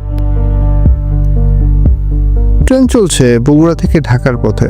জানলার বাইরে শুধুই অন্ধকার, মাঝে মধ্যে দু একটা জোনাকি পোকার মতো গ্রামের বাতি জ্বলে উঠে আবার মিলিয়ে যায়। ডক্টর ইরাবান খন্দকার ট্রেনের সিটে হেলান দিয়ে বসে আছেন। তার সামনের টেবিলে সেই লাল সালুর ফাইল, শফিক সাহেবের দেওয়া টিস্যু পেপার, আর হাতে একটা পেন্সিল। তিনি কপালে ভাঁজ ফেলে কিছু একটা ভাবছেন। শফিক সাহেব সাথে আর যোগাযোগ করা যায়নি। সেইবার যখন কথা হয়েছিল, শফিক ভয়ে চিৎকার করেছিলেন, কিন্তু ইরাবানের মুখ ভাবলেশীন। তিনি জানেন শফিক সাহেব মারা যাননি, অথবা মারা গেলেও সেটা কোনো ভূতের হাতে নয়। ইরাবান পেন্সিল দিয়ে ফাইলে লেখা সুরথালের রিপোর্টের একটা লাইনের নিচে দাগ দিলেন। বক্ষপিঞ্জর বিদীর্ণ, হৃৎপিণ্ড ও কলিজা পাওয়া যায় নাই। গ্রামের মানুষ ভেবেছে পিশাচ শিশু বাবার কলিজা খেয়েছে। ইরাবান বিড়বিড় করলেন, ভুল, বায়োলজিক্যালি ইম্পসিবল। 1.5 বছরের একটা বাচ্চার চোয়ালের জোর বা দাঁতের গঠন এমন হয় না যে সেটা দিয়ে পাঁজরের হাড় ভেঙে কলিজা বের করতে পারে। এটা হায়না বা শিয়ালের কাজ। ঝড়ের রাতে কবর হালকা ছিল, বন্যপ্রাণী বাবার লাশ খুলে খুবলে খেয়েছে। কিন্তু শিশুটা, গ্রামের মানুষ বলছে শিশুটা কবরে ছিল না, সে ছিল খাটের নিচে, সম্পূর্ণ অক্ষত, গায়ে এক ফোঁটা কাদা নেই। ইরাবানের মাথায় একটা শব্দ খেলা করছে, রেসপন বা পুনর্জন্ম। ভিডিও গেমসে যখন কোনো ক্যারেক্টার মারা যায় বা গ্লিচ করে আটকে যায়, তখন সিস্টেম তাকে অটোমেটিক্যালি আবার তার শুরুর পয়েন্টে ফিরিয়ে আনে, ফ্রেশ, নতুন অবস্থায়। মজিদ মাস্টারের মেয়ে টুনি বা আজকের সেতু, সে কোনো পিশাচ নয়, সে কোনো প্রেতাত্মাও নয়, সে একটা এনপিসি বা নন প্লেয়ার ক্যারেক্টার। এই বিশাল সিমুলেশনে সে এমন একটা প্রোগ্রাম যে বারবার ক্র্যাশ করে আর সিস্টেম তাকে বারবার রিস্টার্ট দেয়। বাবার মৃত্যুর রাতেও তাই হয়েছিল। কবরের ভেতরে শিশুটির শরীর হয়তো সিস্টেম থেকে ডিলিট হয়ে গিয়েছিল, আর নতুন একটা কপি তৈরি করা হয়েছিল তার ঘরের খাটের নিচে, যেটা তার ডিফল্ট লোকেশন। ইরাবান টিস্যু পেপারটা হাতে নিলেন। সেতুর আঁকা গোলক ধাঁধা, আর মাঝখানে একটা চোখটা জ্যামিতিক নকশার ঠিক কেন্দ্রে। ইরাবান পেন্সিল দিয়ে গোলক ধাঁধার দেওয়ালগুলোর উপর দাগ টানতে শুরু করলেন। ত্রিভুজ, চতুর্ভুজ, পঞ্চভুজ না, পুরো নকশাটা আসলে অনেকগুলো ছোট ছোট ষড়ভুজ বা হেক্সাগন দিয়ে তৈরি, ঠিক মৌমাছির চাকের মতো মোচাক। ইরাবান ফিসফিস করলেন, প্রকৃতির সবচেয়ে এফিশিয়েন্ট স্ট্রাকচার, মিনিমাম ম্যাটেরিয়াল দিয়ে ম্যাক্সিমাম স্পেস। তিনি দ্রুত তার নোটবুকে একটা স্কেচ করলেন, কার্বন অণু, গ্রাফিনের গঠন হেক্সাগোনাল, আবার কম্পিউটারের প্রসেসরের লজিক গেট বা অপটিক্যাল ফাইবারের কোরের গঠনও জ্যামিতিক। সে তো কোনো ভূতের ছবি আঁকেননি, সে কাছে এই পৃথিবীর সোর্স কোডের গঠন। সে দেখতে পেত মানুষের চোখ যা দেখতে পায় না। দেয়ালের আড়ালে চামড়ার নিচে সেতু সেই মূল কাঠামো বা ওয়ারফ্রেম দেখতে পেত। শফিক সাহেব বলেছিলেন সেতু বলতো শহরটা প্লাস্টিকের। সেতু ভুল বলেনি, সে শুধু রেন্ডারিং এর আগের অবস্থাটা দেখত। ট্রেনটা কমলাপুর স্টেশনে যখন পৌঁছালো তখন ভোর 4টা। স্টেশন জনশূন্য, কুয়াশায় ঢাকা। ইরাবান ট্রেন থেকে নামলেন। তার ক্লান্তি নেই, তার মস্তিষ্কে এখন ডোপামিনের বন্যা বইছে। তিনি প্যাটার্নটা ধরে ফেলেছেন। স্টেশনের এক্সিট গেটের দিকে না গিয়ে তিনি হাঁটলেন রেল লাইনের ধার ধরে। পাথরকুচির ওপর বুটের মচমচ শব্দ। হঠাৎ তার ফোনটা ভাইব্রেট করে উঠল। মেসেজ। প্রেরক আননোন। মেসেজ হচ্ছে, আপনি বড্ড বেশি গভীরে তাকাচ্ছেন ডক্টর, চোখ নষ্ট হয়ে যাবে। ইরাবান হাসলেন। তিনি টাইপ করলেন না, মুখে বললেন। তিনি জানেন তার ফোনের মাইক্রোফোন সবসময় অন থাকে, কেউ না কেউ শুনছে তা। আমার চোখ নষ্ট হবে না, কারণ আমি জানি তোমরা কারা। তিনি ফোনটা পকেটে রেখে হাঁটতে থাকলেন। তার গন্তব্য এখন পুরান ঢাকার সেই চিলেকোঠা। সেখানে তার বই সংগ্রহ আছে। তাকে একটা প্রাচীন বই খুঁজতে হবে, এনশিয়েন্ট সুমেরিয়ান আর্কিটেকচার বা মিশরীয় বুক অফ ডেডের কোনো বই, যেখানে এই হেক্সাগন সিম্বলের আদিম ব্যবহার আছে। চিলেকোঠায় ফিরে রাওয়ান দেখলেন তার ঘর তছনছ করা হয়েছে। বইপত্র সব ছড়ানো, মানচিত্রগুলো ছিঁড়ে ফেলা হয়েছে। পায়রার খাঁচাটা ভাঙা, পায়রাগুলো নেই। সাধারণ চোর না, চোর ল্যাপটপ বা টাকা খুঁজবে, কিন্তু এখানে শুধু বইগুলো ওলট পালট করা হয়েছে, বিশেষ করে জ্যামিতি আর পদার্থবিজ্ঞানের বইগুলো। ইরাবান মেঝেতে হাঁটু গেড়ে বসলেন। একটা ছেঁড়া বইয়ের পাতা তার হাতে। বইটা লিওনার্দো দা ভিঞ্চির স্কেচবুকের একটা কপি। পাতায় আঁকা হয়েছে ভিট্রুভিয়ান ম্যান, সে বৃত্ত আর বর্গক্ষেত্রের মাঝে হাত পা ছড়িয়ে থাকা মানুষ। কিন্তু কেউ একজন লাল কালি দিয়ে ভিট্রুভিয়ান ম্যানের বুকের উপর সেই হেক্সাগন বা ষড়ভুজ এঁকেছে, আর নিচে লিখেছে এরর 404, সোল নট ফাউন্ড। ইরাবান বুঝতে পারলেন শফিক সাহেবকে সম্ভবত এই একই কারণে সরিয়ে নেওয়া হয়েছে। শফিক সাহেব ভয় পেয়েছিলেন। ভয় মানুষকে দুর্বল করে, সিস্টেম দুর্বল ডেটা পছন্দ করে না। কিন্তু সেতু কেন মারা গেল? বাথটাবে হাত কেটে আত্মহত্যা, নাকি সিস্টেম তাকে রিসাইকেল করেছে? ইরাবান উঠে দাঁড়ালেন। তিনি দেয়ালের দিকে তাকালেন। তার ঘরের দেয়ালেও কি সেই ধাতব পাত আছে? তিনি হাতুড়ি নিলেন। চিলেকোঠার পলেস্তারা খসে পড়া দেয়ালে সজোরে আঘাত করলেন। একবার, দুবার, 3বার। ইট ভেঙে গেল, সুরকি ঝরে পড়ল। ভেতরে সাধারণ লাল কোনো ধাতু নেই। ইরাবান স্বস্তির নিঃশ্বাস ফেললেন না, বরং ভুরু কুচকালেন। তার মানে এই গ্লিচ বা ত্রুটি সব জায়গায় নেই। নির্দিষ্ট কিছু কোঅর্ডিনেটে আছে, যেমন জিগাতলার ওই ফ্ল্যাট, যেমন কাহালুর ওই কবরস্থান। এগুলো হলো উইক স্পট বা বাস্তবতা পাতলা হয়ে যাওয়া জায়গা। ঠিক তখন তার ল্যাপটপের নিচে থেকেই অন হয়ে গেল। স্ক্রিন কালো, সবুজ রঙের কার্সার ব্লিঙ্ক করছে। একটা টেক্সট টাইপ হতে শুরু করলো নিজে থেকে। Doctor Iraban, Shafiq is safe, he has been patched, but Setu is unstable, she is trying to break the loop. Iraban ল্যাপটপের সামনে বসলেন, টাইপ করলেন, সেতু কি মানুষ? Negative, Setu is a procedural generation test subject, version 7.2। তোমরা কারা? We are maintenance, you call us architects. তোমরা কি চাও? Debug, you have identified the pattern, now help us find the original bug or get deleted like the others. ইরাবান ল্যাপটপটা shutdown করলেন না, তিনি তাকিয়ে রইলেন স্ক্রিনের দিকে।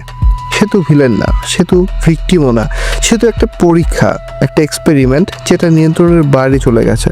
সে বুঝতে পেরেছে যে সে একটা সিমুলেশনের মধ্যে আছে এবং সে বের হতে চাইছে। সেতু যে দেয়ালের উপাশে আওয়াজ পেত, সেটা আসলে বাইরের পৃথিবীর আওয়াজ, আসল পৃথিবীর।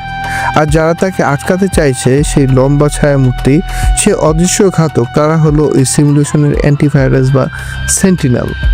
ইরাবান পকেট থেকে গোলমরিচ দেওয়া কফির ফ্লাস্ক বের করলেন। শফিককে প্যাচ করা হয়েছে, মানে ওর মেমোরি ওয়াইপ করা হয়েছে। তিনি ভাবলেন, কিন্তু আমার মেমোরি বুঝতে হলে আমার ব্রেন ফিজিক্যালি ড্যামেজ করতে হবে। তিনি সিদ্ধান্ত নিলেন তাকে ওই ফ্যান্টম বিল্ডিংয়ে ঢুকতে হবে। জিগাতলা সে অদৃশ্য কনস্ট্রাকশন সাইট, কারণ ওটাই হলো ব্যাকডোর। ওখান দিয়ে সেতু পালাতে চেয়েছিল। ইরাবান তার ব্যাগে কয়েকটা জিনিস ভরলেন। একটা শক্তিশালী হ্যালোজেন টর্চ, একটা জিগমার কাউন্টার, রেডিয়েশন মাপার যন্ত্র আর কি। 3 নম্বরে একটা স্প্রে পেইন্টের ক্যান, পথ চিনে ফেলার জন্য, এবং 4 নম্বরে তার পুরনো একটা ডায়েরি যেখানে তিনি লুসিড ড্রিমিং এর টেকনিক লিখে রাখতেন। কারণ তিনি বুঝতে পেরেছিলেন এই বিল্ডিং এর সশরীরে ঢোকা যাবে না, এটা ফিজিক্যাল স্পেসে নেই, ওটা আছে সাবকনসিয়াস লেভেলে। সেখানে ঢুকতে হলে তাকে জাগ্রত অবস্থায় স্বপ্ন দেখতে হবে। ইরাবান জানলার কাছে গিয়ে দাঁড়ালেন। ভোরের আলো ফুটেছে। শুভ সকাল নকল পৃথিবী। তিনি হাসলেন, আজকে তোমাদের কোড ব্রেক করব। জিগাতলার সেই অসমাপ্ত কনস্ট্রাকশন সাইটের ঠিক উল্টো দিকের একটা 6 তলা ভবনের ছাদ। সময় রাত 3:33। ডক্টর ইরাবান খন্দকার ছাদের কার্নিশে পা ঝুলিয়ে বসে আছেন। তার সামনে রাখা সেই হ্যালোজেন টর্চ, স্প্রে পেইন্টের ক্যান আর একটা পুরনো অ্যানালগ স্টপ ওয়াচ। আকাশের আজ চাঁদ নেই, থাকার কথাও না। ইরাবানের গণনা অনুযায়ী আজকে অমাবস্যা, কিন্তু ঢাকার আকাশে অমাবস্যা বোঝা যায় না। সোডিয়াম আর এলইডি লাইটের কৃত্রিম আলোয় আকাশটা সবসময় একটা পোড়া বেগুনি রং ধারণ করে থাকে, কিন্তু আজ আকাশটা বেগুনি নয়, আজ আকাশটা কুচকুচে কালো, যেন কেউ উপরের ঢাকনাটা খুলে নিয়ে সেখানে কালো ভেলভেট কাপড় বিছিয়ে দিয়েছে। কোনো তারা নেই। ইরাবান নিজের পালস চেক করলেন। মিনিটে 58। শরীর শান্ত, কিন্তু মস্তিষ্ক ঝড়ের বেগে ছুটছে। তিনি লুসিড ড্রিমিং বা স্বচ্ছ স্বপ্ন দেখার প্রস্তুতি নিচ্ছেন। শরীর ঘুমাবে, কিন্তু চেতনা জেগে থাকবে। এটাই একমাত্র উপায় ওই ফ্যান্টম বিল্ডিং এ ঢোকার, কারণ ওটা ফিজিক্যাল স্পেসে নেই, ওটা আছে কালেকটিভ সাবকনসিয়াস বা সমষ্টিগত অবচেতনে। ইরাবান পকেট থেকে একটা ছোট শিশি বের করলেন। এতে কোনো ওষুধ নেই, আছে খাঁটি ল্যাভেন্ডার অয়েল আর ক্লোরোফর্মের খুব লঘু মিশ্রণ। মস্তিষ্কের ফ্রিকোয়েন্সি আলফা থেকে থিটা লেভেলে নামাতে হবে। তিনি নাকে রুমালটা ধরলেন। 1 2 3। চোখ বুজে এলো, কিন্তু ইরাবান নিজেকে নির্দেশ দিলেন, জেগে থাকুন, প্যাটার্নটা দেখো। হঠাৎ কানের কাছে সেই ভনভন শব্দটা ফিরে এলো, হাই ভোল্টেজ তারের শব্দ। ইরাবান চোখ খুললেন। তিনি এখনো ছাদেই বসে আছেন, কিন্তু দৃশ্যপট বদলে গেছে। দূরের ল্যাম্পোস্টগুলোর আলো আর স্থির নেই, ওগুলো তরল হয়ে গলে পড়ছে। রাস্তার পিচঢালা পথটা শ্বাস নিচ্ছে, ওঠানামা করছে, যেন ওটা কোনো বিশাল প্রাণীর চামড়া। এবং তার ঠিক সামনে, যেখানে একটু আগেও শূন্যতা ছিল, সেখানে এখন দাঁড়িয়ে আছে সেই ফ্যান্টম বিল্ডিং। বাস্তবে যেটা কঙ্কালসার রড সিমেন্টের কাঠামো ছিল, এখন সেটা একটা পূর্ণাঙ্গ ইমারত। কিন্তু এর কোনো জানালা নেই, দরজা নেই। পুরো বিল্ডিংটা তৈরি হয়েছে সেই ধূসর ধাতব পদার্থ দিয়ে, যা তিনি সেতুর ফ্ল্যাটের দেয়ালের নিচে দেখেছিলেন। বিল্ডিংটা মাটির সাথে লেগে নেই, মাটি থেকে অন্তত 3 ফিট উপরে শূন্যে ভেসে আছে। Floating point error. ইরাবান বিড়বিড় করলেন। তার গলার স্বর নিজের কানে ইকো হয়ে বাঁচল। তিনি ছাদ থেকে লাফ দিলেন। বাস্তব হলে তিনি নিচে পড়ে হাড়গোড় ভাঙতেন, কিন্তু স্বপ্নের ফিজিক্স আলাদা। তিনি পালকের মতো ভেসে গিয়ে নামলেন ফ্যান্টম বিল্ডিং এর সামনে। ওখানে গ্র্যাভিটি বা মধ্যাকর্ষণ খুব দুর্বল, চাঁদের মতো কিছুটা। বিল্ডিং এর গায়ে কোনো দরজা নেই, থাকার কথাও না। ব্যাকডোর ঢুকতে হয় কোড দিয়ে, চাবি দিয়ে নয়। ইরাবান পকেট থেকে সেই টিস্যু পেপারটা বের করলেন। সেতুর আঁকা হেক্সাগোনাল গোলক ধাঁধা। তিনি ধাতব দেয়ালের উপর টিস্যুটা রাখলেন। কাগজটা দেয়ালের সাথে মিশে গেছে, কালির দাগগুলো নড়তে শুরু করলো। দেয়ালের গায়ে একটা হেক্সাগন বা সরবুজাকার গর্ত তৈরি হলো। ইরাবান ভেতরে ঢুকলেন। ভেতরটা অন্ধকার নয়, এক ধরনের নীলচে আলোয় আলোকিত। করিডোরগুলো সোজা নয়, সাপের মতো আঁকাবাঁকা, এবং দেয়ালগুলো প্রতিনিয়ত নড়ছে, সংকুচিত হচ্ছে, আবার প্রসারিত হচ্ছে। এটা কোনো সাধারণ বিল্ডিং নয়, এটা একটা ডেটা প্রসেসিং সেন্টার অথবা কোনো বিশাল প্রাণীর অন্ত্রনালী। ইরাবান স্প্রে ক্যান বের করে দেয়ালে একটা এক্স চিহ্ন দিলেন। ফেরার পথ চিনতে হবে। কিন্তু স্প্রে করার পর তিনি চমকে গেলেন। রংটা লাল ছিল, কিন্তু দেয়ালে লাগার পর সেটা কালো হয়ে গেল এবং দেয়ালটা সেই রং শুষে নিল। এখানে কোনো দাগ রাখা যাবে না, ইরাবান বুঝলেন। সিস্টেম অটো ক্লিন করছে। তিনি হাঁটতে শুরু করলেন। করিডোরের শেষে একটা সিঁড়ি উপরের দিকে ওঠেনি, নিচের দিকে নেমে গেছে, এত নিচে যে তাকালে মাথা ঘোরে। সিঁড়ির ধাপগুলো কাচের মতো স্বচ্ছ, নিচে তাকালে শূন্যতা দেখা যায়। ইরাবান নামতে শুরু করলেন। 1 তলা, 2 তলা, 3 তলা। হঠাৎ থমকে দাঁড়ালেন তিনি। নিচ থেকে কান্নার শব্দ আসছে, বাচ্চার কান্না, সেই রিংটনটা। ইরাবান দ্রুত নামতে লাগলেন। 6ষ্ঠ তলায় এসে সিঁড়ি শেষ। সামনে একটা বিশাল হলরুম। হলরুমের মেঝেটা পানির মতো টলটলে। সেখানে হাজার হাজার স্ক্রিন ভাসছে, এক একটা স্ক্রিনে এক একটা দৃশ্য। কারো বেডরুম, কারো অফিস, হাসপাতালের কেবিন, পার্কের বেঞ্চ। ইরাবান একটা স্ক্রিনের দিকে তাকালেন। সেখানে শফিক সাহেবকে দেখা যাচ্ছে। তিনি তার বেডরুমে ঘুমাচ্ছেন, কিন্তু তার মাথার কাছে একটা কালো ছায়া দাঁড়িয়ে আছে। ছায়াটা শফিকের কান থেকে একটা সরু সুতো টেনে বের করে নিয়ে আসছে। মেমোরি এক্সট্রাকশন যাকে বলে। ডক্টর খন্দকার, ইরাবান চমকে পেছনে ফিরলেন। হলরুমের মাঝখানে একটা পিলারের হেলান দিয়ে দাঁড়িয়ে আছে একটা সেতু। কিন্তু এই সেতু সেই রিসেপশনের সেতু নয়, বা শফিক সাহেবকে ভয় দেখানো পিসার সেতুও নয়। এই মেয়েটার শরীরে কোনো চামড়া নেই, তার শরীরটা কাচের মতো স্বচ্ছ। তার ভেতরের ধমনী, শিরা, উপশিরা দেখা যাচ্ছে না, দেখা যাচ্ছে নীল আর সোনালী রঙের আলোর প্রবাহ, ফাইবার অপটিক কেবল। তার মুখটা সেতুর মতোই, কিন্তু চোখ দুটো সম্পূর্ণ সাদামণি নেই। তুমি চলে যাও, সেতু বলল। তার গলাটা যান্ত্রিক নয়, খুব করুণ। ওরা টের পেয়ে গেছে। কারা? ইরাবান এগিয়ে গেলেন। আর্কিটেক্টরা না, সেতু মাথা নাড়ল। আর্কিটেক্টরা তো শুধু ডিজাইনার। ওরা টের পেয়েছে দ্য ক্লিনার্স, যারা অপ্রয়োজনীয় ফাইল মুছে ফেলে। তুমি কি ফাইল? সেতু হাসলো, বিষাদগ্রস্ত হাসি। আমি একটা এরর, ডক্টর। আমাকে তৈরি করা হয়েছিল হিউম্যান ইমোশন বা মানুষের আবেগ বোঝার জন্য, যাতে সিমুলেশনটা আরো নিখুঁত হয়। কিন্তু আমি বেশি বুঝে ফেলেছি। আমি বুঝেছি যে কষ্টটা আসল, কান্নাটা আসল, কিন্তু সুখটা নকল। সেতু মেঝের দিকে আঙ্গুল তুলল। দেখুন। ইরাবান তাকালেন মেঝের দিকে। সেই স্বচ্ছ কাচের নিচে হাজার হাজার মানুষ শুয়ে আছে। তারা কফিনের মতো ছোট ছোট বাক্সে বন্দি, তাদের সবার মাথায় তার লাগানো। ইরাবান শিউরে উঠলেন। ম্যাট্রিক্স সিনেমার মতো মনে হলেও এটা তার চেয়েও ভয়াবহ, কারণ এই মানুষগুলোর মধ্যে তিনি নিজেকেও দেখতে পেলেন। নিচে একটা বাক্সে ইরাবান শুয়ে আছেন, তার চোখ বন্ধ। আমরা সবাই ঘুমাচ্ছি, ইরাবান। সেতু ফিসফিস করে বলল, এই যে আপনি ভাবছেন আপনি জেগে আছেন, লুসিড ড্রিম দেখছেন, এটাও একটা লেয়ার, স্বপ্নের ভেতর স্বপ্ন। তাহলে আসল পৃথিবীটা কোনটা? ইরাবান চিৎকার করে জিজ্ঞেস করলেন। আসল পৃথিবী অনেক আগে ধ্বংস হয়ে গেছে, সেতু বলল। এটা একটা আর্কাইভ, আমাদের স্মৃতিগুলোকে বাঁচিয়ে রাখা হয়েছে, কিন্তু সিস্টেম এখন ক্র্যাশ করছে। রিসোর্স শেষ হয়ে যাচ্ছে, তাই ওরা অপ্রয়োজনীয় ফাইল ডিলিট করছে। শফিক স্যার অপ্রয়োজনীয় ফাইল ছিলেন, আমার বাবা মজিদ মাস্টার অপ্রয়োজনীয় ছিলেন, তাই তাদের রিসাইকেল করা হয়েছে। আর আমি? সেতু ইরাবানের খুব কাছে এগিয়ে গেল। তার স্বচ্ছ হাতটা ইরাবানের গালে রাখলো। হাতটা বরফের মতো ঠান্ডা। আপনি একটা ভাইরাস, ডক্টর। আপনি প্রশ্ন করেন, সিস্টেম প্রশ্ন করা নিষেধ। হঠাৎ পুরো হলরুমটা লাল আলোয় ভরে গেল। সাইরেন বাজার মতো বিকট শব্দ হলো। Warning, foreign entry detected, sector 6। ওরা আসছে, সে আতঙ্কিত গলায় বলল। পালান, উপরের দিকে যান। আমি তোমাকে রেখে যাব না, চলো আমার সাথে। আমি যেতে পারবো না, ডাক্তার। আমি কোড দিয়ে বাঁধা, কিন্তু আপনি পারবেন। এই নিন।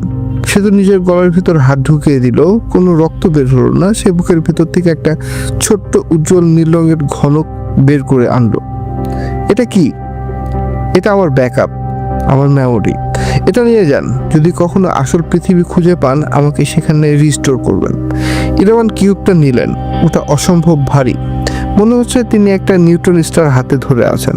ঠিক তখনই ছাদ থেকে কালো রঙের বিশাল কিছু একটা নামতে শুরু করলো। ওগুলো সেই ছায়ামূর্তি বা লম্বা মানুষগুলো, কিন্তু এখন আর তারা ছায়া নয়, তাদের শরীর আছে, চকচকে কালো ধাতব শরীর। তাদের হাতে কোনো অস্ত্র নেই, তাদের হাতগুলোই এক একটা ব্লেড। সংখ্যায় তারা 3 জন। মাকড়াসার মতো দেয়াল বেয়ে নেমে আসছে। রান! সে তো ধাক্কা দিল ইরাবানকে। ইরাবান দৌড় দিলেন, কিন্তু সিঁড়িটা আর নেই। সিঁড়ির জায়গায় এখন শুধু শূন্যতা। কালো মাকড়সার মতো দেখতে মানুষগুলো সেতুর দিকে এগিয়ে আসছে। সেতু নড়ছে না। সে দুহাত ছড়িয়ে দাঁড়িয়ে আছে। প্রথম মাকড়সাটা তার ব্লেড দিয়ে সেতুর স্বচ্ছ শরীরটা এফোর ওফর করে দিল। কাঁচ ভাঙার মতো ঝনঝন শব্দ হলো। সে তো চিৎকার করলো না, সে শুধু ইরাবানের দিকে তাকিয়ে ঠোঁট নাড়লো। প্যাটার্ন ব্রেক করলো। সেতুর শরীরটা ভেঙে হাজার হাজার ধূলিকণায় পরিণত হলো। ইরাবানের চোখের সামনে দৃশ্যটা ঝাপসা হয়ে এলো। রাগ, ঘৃণা আর ভয় সব মিলেমিশে তাকে অন্ধ করে দিচ্ছে। কিন্তু এখন আবেগের সময় না, এখন পালানোর সময়। তিনি দেখলেন হলরুমের এক কোণায় একটা ভেন্টিলেশন শ্যাফট বা বাতাস চলাচলের সুড়ঙ্গ। সেখান দিয়ে পায়রা ঢুকছে। হ্যাঁ, পায়রা। ইরাবানের পোষা পায়রাগুলো। ওরা এই সিমুলেশনের বাগ, ওরা সব জায়গায় ঢুকতে পারে। ইরাবান দৌড়ে ভেন্টিলেশনের দিকে গেলেন। মাকড়সা মানুষগুলো এখন তার দিকে ঘুরছে। তাদের গতি অবিশ্বাস্য। ইরাবান সুড়ঙ্গে ঝাঁপ দিলেন। সুড়ঙ্গটা পিচ্ছিল। তিনি স্লাইড করে নিচে পড়ে যাচ্ছেন। অন্ধকার, শুধুই অন্ধকার। তার মনে হলো তিনি অনন্তকাল ধরে পড়ছেন। হঠাৎ একটা তীব্র আলো হবাস। ইরাবান চোখ খুললেন। তিনি ছাদের কার্নিশে শুয়ে আছেন। ভোর হচ্ছে, পূব আকাশে সূর্য উঠছে, কিন্তু সূর্যটা গোল নয়, সূর্যটা চারকোনা, একটা জ্বলন্ত বর্গক্ষেত্র। ইরাবান উঠে বসলেন। মাথাটা ছিলে যাচ্ছে যন্ত্রণায়। তিনি স্বপ্ন থেকে বাস্তবে ফিরছেন, কিন্তু বাস্তবতা কি ঠিক আছে? তিনি আকাশের দিকে তাকালেন। চতুষ্কোণ সূর্য, আর মেঘগুলো পিক্সেল এররের মতো ভেঙে ভেঙে যাচ্ছে। গ্লিচটা ছড়িয়ে পড়েছে। ইরাবান বিড়বিড় করলেন। তিনি হাত মুঠো করলেন। তার ডান হাতে কিছু একটা শক্ত জিনিস আছে। স্বপ্নের সেতু তাকে যে নীল কিউবটা দিয়েছিল, ইরাবান হাত খুললেন। সেখানে কোনো কিউব নেই, আছে একটি ছোট্ট মেমোরি কার্ড, 64 জিবি। তার গায়ে কালো মার্কার দিয়ে লেখা সেতু V7.2 BAK। স্বপ্ন থেকে বস্তু বাস্তবে নিয়ে আসা অসম্ভব, কিন্তু তিনি এনেছেন। তার মানে স্বপ্ন আর বাস্তবের দেয়ালটা তিনি ভেঙে ফেলেছেন। হঠাৎ তার ফোন বেজে উঠল। ল্যাপটপ স্ক্রিনে সে আর্কিটেক্ট। গুড মর্নিং ডক্টর, আপনি একটা বিপজ্জনক জিনিস চুরি করেছেন। ইরাবান ফোনটা কানে ধরে ছাদের কিনারে গিয়ে দাঁড়ালেন। ভেতরের বাতাসে তার চুল উঠছে। আমি চুরি করিনি, আমি উদ্ধার করেছি। এবার বলো, মেন সার্ভার কোথায়? উপাস থেকে কিছুক্ষণ চুপচাপ, তারপর একটা দীর্ঘশ্বাস শোনা গেল। আপনি কি আসলে সত্য জানতে চান, নাকি সুখে থাকতে চান? সত্য? তাহলে বলছেন তো 99 নম্বর রোডে আসুন, কাইরোস টেকনোলজিসের হেড অফিস। আমি আপনার জন্য অপেক্ষা করছি। তবে মনে রাখবেন, একবার ভেতরে ঢুকলে আর বের হওয়ার পথ নেই। লাইন কেটে গেল। এরকম মেমোরি কার্ডটা খুব সাবধানে পকেটে রাখলেন। চতুষ্কোণ সূর্যের দিকে তাকিয়ে তিনি ভাবলেন, পিথাগোরাস ভুল ছিলেন। পৃথিবী গোলও নয়, চ্যাপ্টাও নয়, পৃথিবী একটা হার্ড ড্রাইভ। তিনি ছাদ থেকে নামতে শুরু করলেন। সিঁড়িতে তার নিচের পায়ের শব্দটাকে তার কাছে বাইনারি কোড মনে হলো, 1010। যুদ্ধটা এখন আর ছায়ামূর্তিদের সাথে নয়, যুদ্ধটা এখন খোদস্রষ্টার সাথে। বলছেন 99 নম্বর রোড। এলাকাটা দিনের বেলাতেও ঝিম মেরে থাকে। লেকের পার ঘেঁষে বিড়াল সব অট্টালিকা, সামনে দামি গাড়ি আর নিরাপত্তা প্রহরীদের কড়া পাহারা। কাইরোস টেকনোলজিস এর বিল্ডিংটা খুঁজে পেতে ডক্টর ইউমের কষ্ট হলো না। তবে বিল্ডিংটা কোনো হাইটেক গ্লাস টাওয়ার নয়, এটা পুরোনো আমলের লাল ইটের তৈরি 3 তলা একটা বাড়ি, যার গায়ে লতানো গাছ এমনভাবে জড়িয়ে আছে যে জানলাগুলো প্রায় দেখাই যায় না। গেটের সামনে কোনো সাইনবোর্ড নেই, শুধু পিতলের পাতে ছোট্ট করে খোদাই করা কাইরোস। ইরাবান গেট দিয়ে ঢুকলেন। দারোয়ান তার কালো না, যেন তার আসার অপেক্ষাতেই ছিল। বাড়ির ভিতরে ঢুকতে নাকে একটা অদ্ভুত গন্ধ লাগলো, কর্পূর আর ধূপের গন্ধ, এবং তার সাথে খুব হালকা পচা মাংসের গন্ধ। এসি চলছে খুব কম তাপমাত্রায়। পরিবেশটা কোনো কর্পোরেট অফিসের মতো নয়, বরং কোনো মাজার বা মন্দিরের মতো গম্ভীর। রিসেপশনে কেউ নেই, শুধু একটা কালো ফোন রাখা। ইরাবান ফোনটার দিকে তাকালেন। গতকাল রাতে ছাদ থেকে যে আর্কিটেক্ট ফোন দিয়েছিল, তার গলাটা মনে পড়লো। তিনি এগিয়ে গেলেন ভেতরের ঘরের দিকে। বিশাল হলরুম, দেয়াল জুড়ে বুকশেলফ, তাতে হাজার হাজার পুরনো বই, চামড়ায় বাঁধানো, কোনোটা আরবি, কোনোটা সংস্কৃত, কোনোটা হিব্রু ভাষায় লেখা। রুমের মাঝখানে একটা মেহগনি কাঠের টেবিল, তার উপাশে হুইল চেয়ারে বসে আছেন এক বৃদ্ধা। গায়ে চামড়া কুচকে ঝুলে পড়েছে, মাথায় কোনো চুল নেই, চোখ দুটো খোলাটে, যেন ছানি পড়েছে। আসুন ডক্টর খন্দকার। বৃদ্ধের গলা সেই যান্ত্রিক স্বর নয়, বরং খুব ভারী এবং ক্লান্ত। জুতোটা বাইরে খুলে এলে ভালো হতো, এটা পবিত্র জায়গা। ইরাবান জুতো খুললেন না। তিনি সোজা গিয়ে টেবিলের উল্টো দিকে চেয়ারে বসলেন। পকেট থেকে সেই 64 জিবি মেমোরি কার্ডটা বের করে টেবিলের উপর রাখলেন। সেতুর আত্মা এর ভিতরে। ইরাবান সরাসরি প্রশ্ন করলেন। বৃদ্ধ হাসলেন, শুকনো পাতার মতো খসখসে হাসি। আপনি ভাবছেন এটা কম্পিউটার সিমুলেশন, তাই না? ম্যাট্রিক্স। তারা আধুনিক মানুষরা সবকিছুকে 0 আর 1 এর লজিকে ফেলতে চান, কিন্তু জগৎটা বাইনারি নয় ডক্টর, জগৎটা রুহানি। ভূমিকা বাদ দিন, ইরাবান বললেন। সে তো আমাকে বলেছে আপনার সিস্টেম ডিবাগ করছেন, আপনারা মানুষ ডিলিট করছেন। Debug, delete? বৃদ্ধ মাথা নাড়লেন। সে তো বাচ্চা মেয়ে, ও আধুনিক শব্দ শিখেছে। আমরা ডিলিট করি না, আমরা উৎসর্গ করি। আর আমরা কোনো সফটওয়্যার ইঞ্জিনিয়ার নই, আমরা স্থপতি। আমরা নকশা বানাই। কিসের নকশা? শরীরের, আধারের। বৃদ্ধ টেবিলের ড্রয়ার থেকে একটা পুরনো আমলের কম্পাস আর স্কেল বের করলেন। একটা সাদা কাগজে তিনি একটা বৃত্ত আঁকলেন। শুনুন ডক্টর, বিজ্ঞান বলে শক্তি ধ্বংস করা যায় না, রূপান্তর করা যায় মাত্র। আধ্যাত্মিকতাও একই কথা বলে, রূহ বা আত্মা ধ্বংস হয় না, কিন্তু আত্মাকে বন্দি করা যায়, তাকে ব্যবহার করা যায়। ইরাবানের চোখের সামনে ভেসে উঠল হাসপাতালের সেই লিফটের দৃশ্য। 15 সেকেন্ডের অন্ধকারে জিম ট্রেনার যে অনন্তকাল অনুভব করেছিল। লিফটের ভিতরে কি হয়েছিল? ইরাবান জানতে চাইলেন। ওটা কি টাইম ডাইলেশন ছিল? না, বৃদ্ধ শান্ত গলায় বললেন, লিফটটা একটা চলমান যন্ত্র। ওটা যখন দোতলা থেকে 3 তলার মাঝখানে আটকে ছিল তখন ওটা একটা বারজাখ বা দুই জগতের মধ্যবর্তী স্থানে পরিণত হয়েছিল। আপনারা যাকে গ্লিচ ভাবছেন ওটা আসলে পর্দার ফাঁক। ওই সময় লিফটের ভেতরে পার্থিব সময় কাজ করছিল না, ওটা ছিল স্পিরিচুয়াল জগৎ। সন্ধ্যা লোকটাকে কোনো মানুষ মারেনি, তার নিচের পাপ মেরেছে। তার গলার ফাঁসটা ছিল তার কর্মফল। অদৃশ্য জগৎ যখন দৃশ্যমান হয় তখন যুক্তি কাজ করে না। ইরাবান চুপ করে রইলেন, তার সায়েন্স ফিকশনের থিওরিগুলো ভেঙে চুরমার হয়ে যাচ্ছে। আর শফিক সাহেব? ইরাবান জিজ্ঞেস করলেন, তার মেমোরি কি ওয়াইপ করা হয়েছে? শফিক একটা দুর্বল পাত্র ছিল, সে ভয় পেয়েছিল। ভয় আত্মাকে দূষিত করে দেয়। আমরা তার স্মৃতি মুছে দেইনি, আমরা তার নজর বন্ধ করে দিয়েছি। সে এখন আর দেওয়ালের উপাশে শব্দ শুনবে না, সে এখন নিরাপদ কিন্তু অন্ধ। সেতুকে?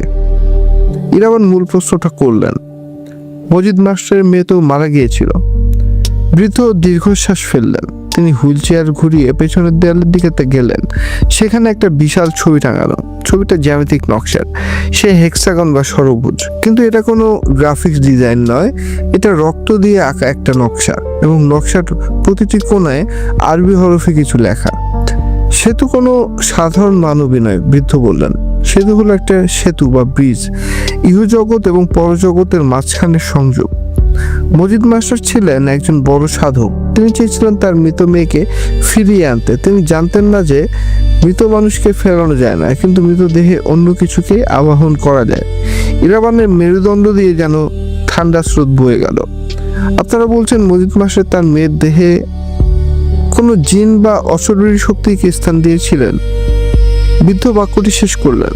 কিন্তু শক্তিটা ছিল খুব প্রবল, সেটা ধারণ করার ক্ষমতা ওই শিশুর মৃতদেহে ছিল না। তাই প্রয়োজন ছিল প্রচুর প্রাণ শক্তি বা লাইফ ফোর্স। মজিদ মাস্টার নিজের কলিজা, নিজের প্রাণ উৎসর্গ করেছিলেন সেই শক্তিকে স্থায়ী করার জন্য। গ্রামের মানুষ ভেবেছিল পিশাচ খেয়েছে, আসলে ওটা ছিল বিনিময়। কিন্তু সেই সেতু তো বড় হয়েছে, শফিকের অফিস, সে চাকরি করছে। হ্যাঁ, কারণ শরীরটা সাধারণ শরীর ছিল না, ওটা ছিল একটা হোমুনকুলাস বা কৃত্রিম মানুষ। আমরা কাইরোসের সদস্যরা গত 20 বছর ধরে ওই শরীরটাকে টিকিয়ে রেখেছিলাম। আমরা তাকে বড় করেছি, আমরা মানুষের মতো আচরণ করা শিখিয়েছি, কারণ আমাদের উদ্দেশ্য ছিল আরো বড়। উদ্দেশ্যটা কি? ডক্টর, আপনি কি জানেন জিগাতলার ওই অসমাপ্ত বিল্ডিংটা কেন তৈরি করা হয়েছে? Phantom building? ওটা ফ্যান্টম নয়, ওটা একটা মন্দির, একটা বিশাল জ্যামিতিক খাঁচা। এই ঢাকা শহরের নিচে মাটির গভীরে অজস্র অশরীরী শক্তি বা নেগেটিভ এনার্জি ঘুমিয়ে আছে। এই শহরের খুন, ধর্ষণ, মিথ্যা, প্রতারণা, সব পাপ জমে জমে মাটির নিচে একটা কালো সমুদ্র তৈরি হয়েছে। আমরা চেয়েছিলাম সেই শক্তিটাকে একটা জায়গায় জড়ো করতে। সেতু ছিল সেই শক্তির চাবি। ইরাবান টেবিলের উপর রাখা মেমোরি কার্ডটার দিকে তাকালেন। তাহলে এই মেমোরি কার্ড? ওটা মেমোরি কার্ড নয় ডক্টর, ওটা একটা আধুনিক কবচ, বা সোজা বাংলায় যাকে বলে তাবিজ। এর ভিতরে সিলিকন চিপের জ্যামিতিক নকশার মধ্যে আমরা সেতুর, মানে ওই অশরীরী সত্তার মূল অংশটুকু বন্দি করে রেখেছি। গতকাল রাতে আপনি যখন স্বপ্নে বিল্ডিংটা দেখেছিলেন, আপনি আসলে ওই শক্তির কেন্দ্রে প্রবেশ করেছিলেন। সেতু আপনাকে এই কার্ডটা দিয়েছিল কারণ সে মুক্তি চায়, সে আর পাপের বোঝা বইতে পারছে না। ইরাবান কার্ডটা হাতে নিলেন। আমরা যদি এটা ভেঙে ফেলি? বৃদ্ধ এবার শব্দ করে হাসলেন। ভাঙলে সর্বনাশ হবে। এই শক্তিটা মুক্ত হয়ে গেলে পুরো ঢাকা শহর গ্রাস করে ফেলবে। লিফটের ঘটনা দেখেছেন না? ওটা ছিল মাত্র 1 ফোঁটা লিখোয়া এনার্জি। পুরোটা বের হলে এই শহরের প্রতিটা মানুষ একে অপরকে ছিঁড়ে খাবে, প্রতিটা লিফট বন্ধ হয়ে যাবে, প্রতিটা দেয়াল কথা বলবে। তাহলে আপনারা কি চান? আমরা চাই আপনি আমাদের সাহায্য করুন। আপনি দ্রষ্টা, আপনার জন্ম হয়েছে 6ষ্ঠ ইন্দ্র নিয়ে, আপনার চোখের কর্নিয়া সাধারণ মানুষের মতো নয়। আপনি যে চতুষ্কোণ সূর্য দেখছেন সেটা কোনো দৃষ্টিভ্রম নয়, ওটা হলো ব্ল্যাক সান বা কালো সূর্য, আধ্যাত্মিক জগতের প্রলয় সংকেত। বৃদ্ধ এগিয়ে এলেন। আজ রাত 12টায় জিগাতলার ওই বিল্ডিংয়ে একটা অমাস বা চূড়ান্ত পূজা হবে। আমরা ওই কার্ডের শক্তিটাকে একটা নতুন বা স্থায়ী আধারে স্থানান্তরিত করব। এমন একটা শরীর যা কখনো নষ্ট হবে না, যা এই শহরকে শাসন করবে। নতুন আধার? ইরাবান উঠে দাঁড়ালেন। কার শরীর? বৃদ্ধের ঘোলাটে চোখ হঠাৎ উজ্জ্বল হয়ে উঠল। যে শরীরটা কষ্ট সহ্য করতে পারে, যে শরীরটা বছরের পর বছর না ঘুমিয়ে জেগে আছে, যার স্নায়ু ইস্পাতের মতো শক্ত। ইরাবান পিছিয়ে গেলেন, দেয়ালের সাথে পিঠ ঠেকে গেল তার। আপনারা আমার শরীর চান? আপনার শরীর নিখুঁত ডক্টর। 25 বছর না ঘুমানোর ফলে আপনার আত্মা শরীরের সাথে আলগা হয়ে গেছে। খুব সহজে আপনাকে বের করে দিয়ে সেখানে তাকে বসানো যাবে। ইরাবান দরজার দিকে দৌড় দিলেন। পালাতে পারবেন না ডক্টর। বৃদ্ধের গলা এবার বাজ খায় শোনালো। আপনার রক্তে আমরা বিষ ঢুকিয়ে দিয়েছি। সেই চোখের ডাক্তারের কথা মনে আছে? চোখের ড্রপটা, ওটা ছিল আগুন। ওটাতে আমরা আপনাকে মার্ক করেছি। আপনি যেখানেই যান আমরা আপনাকে দেখতে পাবো। ইরাবান কায়রোস অফিস থেকে বের হয়ে রাস্তায় নামলেন। দুপুরের কড়া রোদ, কিন্তু ইরাবানের কাছে রোদটা এখন ধূসর লাগছে। তার মনে হচ্ছে ছায়াগুলো নড়াচড়া করছে। রাস্তার মানুষগুলোর দিকে তাকালে তিনি তাদের আসল চেহারা দেখতে পাচ্ছেন না, দেখছেন কঙ্কাল, চলন্ত কঙ্কাল। তিনি পকেটে হাত দিলেন। মেমোরি কার্ডটা আগুনের মতো গরম হয়ে আছে। তিনি বুঝতে পারলেন সে ফোন কলটা মৃত সন্ধ্যা লোকটার কাছে আসা ফোন। ওটা কোনো নেটওয়ার্কের কল ছিল না, ওটা ছিল ইথার ওয়েব বা ব্যবহার করে পরজগৎ থেকে পাঠানো বার্তা। প্রযুক্তি আর প্রেতাত্মা এখানে মিলেমিশে একাকার। ইরাবান রিক্সায় উঠলেন না, তিনি হাঁটতে থাকলেন। তাকে এখন যেতে হবে এমন একজনের কাছে যে বিজ্ঞান আর ব্ল্যাক ম্যাজিক দুটোই বোঝে। পুরান ঢাকার নারিন্দার সেই চিলেকোঠা। ইরাবান ঘরে ঢুকে দরজা বন্ধ করলেন। সারা ঘর ধুলোয় ভর্তি। তিনি বুকশেলফ থেকে একটা খুব পুরনো বই বের করলেন। বইটার নাম কিতাব আল আজওয়াজ।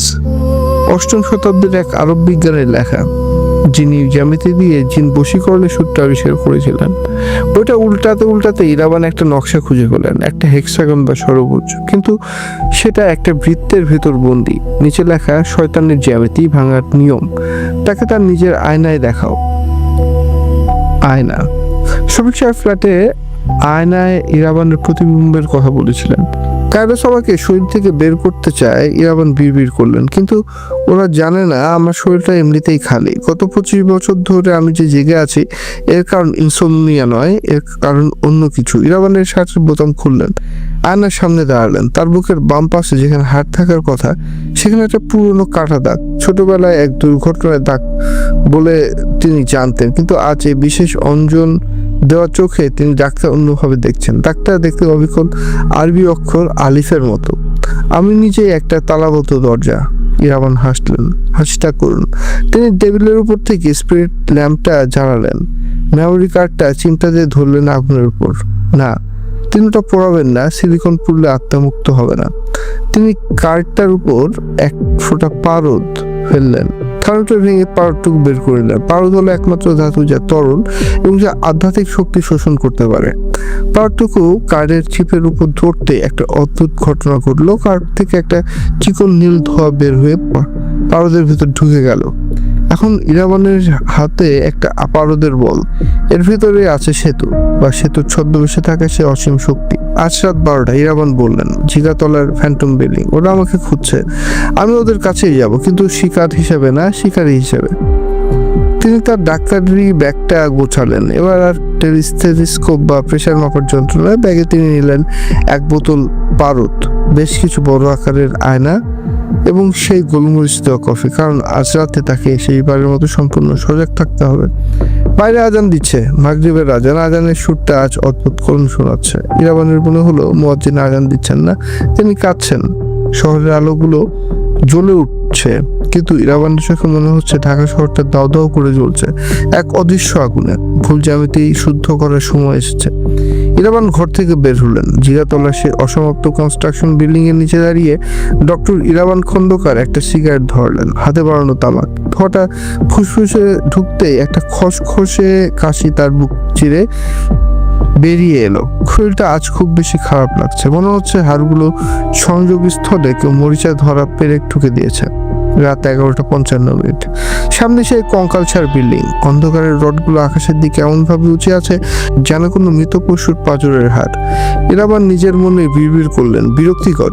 মৃত্যুর আয়োজনও এরা গুছিয়ে করতে পারে না, সবখানে আবর্জনা। তিনি পকেট থেকে গোলমরিচের মেশানো কফির ফ্লাক্সটা বের করলেন। শেষ এক চুমুক। স্টিভের সেই পরিচিত ঝাল আর তেতকুটে স্বাদ। এই স্বাদটাই তাকে মনে করিয়ে দেয় তিনি এখনো বেঁচে আছেন। আর এই পৃথিবীটা কোনো গেম বা স্বপ্ন নয়, এটা নির্মমভাবে বাস্তব। তিনি বিল্ডিং এর ভেতরে ঢুকলেন, সিঁড়ি দিয়ে উঠতে শুরু করলেন। 6 তলার ছাদে আয়োজন সম্পূর্ণ। মাঝখানে একটা বিশাল আগুনের কুণ্ডলী, তার চারপাশে গোল হয়ে বসে আছে 7 জন মানুষ। তাদের সবার পরনে কালো আলখেল্লা। মাঝখানে সেই হুইল চেয়ারে বসে বৃদ্ধ কাইরোস এর প্রধান স্থপতি যিনি। ইরাবানকে দেখে বৃদ্ধ হাসলেন। আপনি এসেছেন ডক্টর? আমি জানতাম আপনি আসবেন। শরীরটা ছাড়তে কান্না কষ্ট হয়, কিন্তু মহৎ কাজের জন্য ত্যাগের প্রয়োজন। ইরাবান কোনো নাটক করলেন না। তিনি ক্লান্ত পায়ে এগিয়ে গিয়ে একটা ইটের উপর বসলেন, যেন তিনি কোনো আড্ডায় এসেছেন। শুনুন, ইরাবান হাঁপাতে হাঁপাতে বললেন, আপনারা আমাকে বলি দেওয়ার আগে বা আমার শরীরে ওই জিনিস ঢোকানোর আগে একটা ছোট্ট ক্যালকুলেশন ঠিক করে নিতে চাই। আমার একটা অঙ্ক মিলছে না। বৃদ্ধ ভুরু কুচকালেন। কিসের অঙ্ক? প্যাটার্ন। আপনারা ভাবছেন আমি একটা খালি পাত্র বা এমটি ভেসেল, কারণ আমি 25 বছর ঘুমাই না। আপনারা ভাবছেন আমার আত্মা আলগা হয়ে আছে, তাই তো? ঠিক তাই, বৃদ্ধ বললেন। আপনার শরীর এই মহাজাগতিক শক্তি ধারণ করার জন্য নিখুঁত। ইরাবান পকেট থেকে সে পারদের শিশিটা বের করলেন। ল্যাম্পপোস্টের অবছা আলোয় পারদটুকি চিকচিক করে উঠলো। এর ভিতরে আছে সেতুর নির্যাস বা সে অসীম নেগেটিভ এনার্জি। সমস্যাটা হলো, ইরাবান বিড়ির ছাই ছাড়লেন। পাত্র খালি থাকলে যে তাতে নতুন কিছু ভরা যায় তা নয়। পাত্রটা ছিদ্র তো হতে পারে, লিকড। মানে হলো আমি ইনসোমনিয়াক নই। আমি ঘুমাই না, কারণ আমি ঘুমালেই ভুলে যাই যে আমি মানুষ। আমার এই জেগে থাকাটা কোনো রোগ না, এটা একটা জিদ। এই পৃথিবীর উপর, এই সিস্টেমের উপর আমার প্রচণ্ড বিরক্তি। আর বিরক্তি হলো পৃথিবীর সবচেয়ে শক্তিশালী শুদ্ধতম ফিল্টার। এটা কোনো বাইরের আত্মাকে ভিতরে ঢুকতে দেয় না। বৃদ্ধ হুঙ্কার দিলেন, বাজে কথা বন্ধ করুন, সময় হয়ে গেছে, ওটা আমাদের দিন। বাকি 6 জন কালো পোশাকধারী উঠে দাঁড়ালো। তারা ইরাবানের দিকে এগিয়ে আসছে। ইরাবান নড়লেন না। তিনি খুব শান্ত হাতে তার ব্যাগ থেকে টুকরো করা আয়নাগুলি বের করে নিজের চারপাশে ছড়িয়ে দিলেন। মেঝেতে ইটের উপর একটা অদ্ভুত জ্যামিতিক নকশা তিনি আয়নাগুলো সাজালেন, সর্বভুজ বা হেক্সাগন। আপনারা জ্যামিতি বোঝেন, কিন্তু পদার্থবিজ্ঞান বোঝেন না, ইরাবান বললেন। আলো যখন আয়নায় পড়ে তখন সেটা রিফ্লেক্ট করে, কিন্তু যখন দুটো আয়না একে অপরের মুখোমুখি থাকে তখন কি হয়? ইনফিনিটি, অসীম প্রতিবিম্ব। তিনি পারদের শিশিটার মুখ খুললেন। বৃদ্ধ চিৎকার করে উঠলেন, না, ওটা করবেন না। ইরাবান শুনলেন না। তিনি পারটুকু ঠেলে দিলেন আয়নার সেই চক্রভুজের ঠিক মাঝখানে। তরল ধাতু মেঝেতে পড়লো, আর সাথে সাথে একটা বিকট শব্দ হলো, যেন হাজার হাজার কাঁচ একসাথে ভেঙেছে। পারদের ভিতর থেকে সে কালো ধোঁয়া, সে অশরীরী শক্তি বেরিয়ে আসতে চাইলো। সে চাইলো ইরাবানের শরীরে ঢুকতে, কিন্তু ইরাবান তার চারপাশের আয়নার দেওয়াল তৈরি করে রেখেছিল। শক্তিটা বের হয়ে নিজের প্রতিবিম্ব দেখতে পেল আয়নায়। সে প্রতিবিম্ব আবার প্রতিফলিত হলো উল্টা নিজের দিকে না, আয়নায়।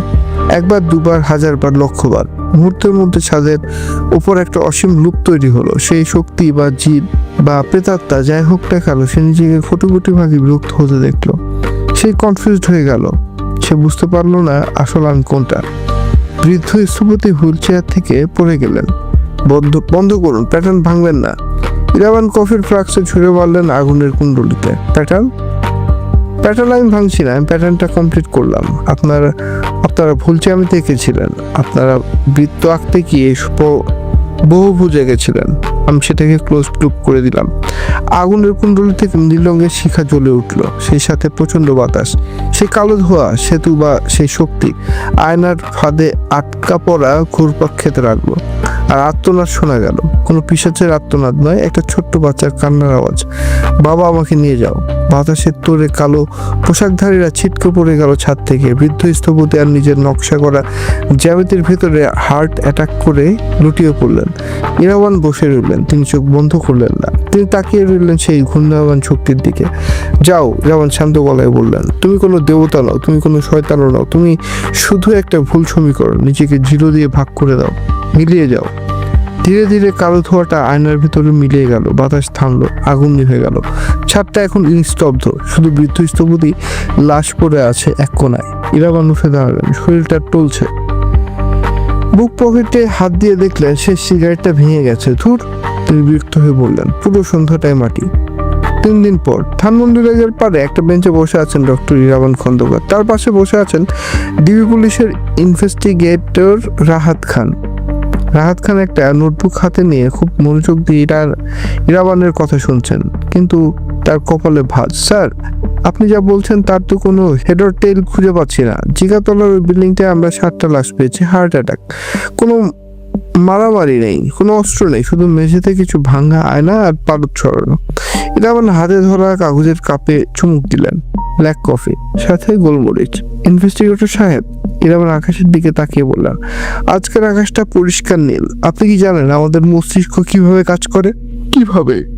আমাদের মস্তিষ্ক সবসময় লজিক খোঁজে, যা লজিকে মেলে না সেটাকে সে হ্যালুসিনেশন বা কাকতালীয় বলে চালিয়ে দেয়। আমি আপনাকে যা বললাম সেটা আমার রিপোর্টে লিখবেন না, আপনি লিখবেন কাল্ট সুসাইড বা গণ আত্মহত্যা। কিন্তু আসল ঘটনাটা কি? ওই মেয়েটা সেতু, তার লাশ তো আমরা পাইনি। ইরাবান একটু হাসলেন। সেতুর লাশ আপনারা পাবেন না, কারণ সেতু কোনো মানুষ ছিল না। তাহলে কি ছিল? ইরাবান কাপটা নামিয়ে রাখলেন। শুনুন, খুব সহজ ভাষায় বলি, কোনো সায়েন্স ফিকশন না, কোনো ভূতপ্রেত না, জাস্ট পিওর জিওমেট্রি। তাই আঙ্গুল দিয়ে বাতাসের উপর একটা কাল্পনিক নকশা আঁকলেন। এই শহরটা ঢাকা, এটা একটা বিশাল জঞ্জাল, লক্ষ লক্ষ মানুষের ক্ষোভ, কান্না, ঘৃণা আর লোভ।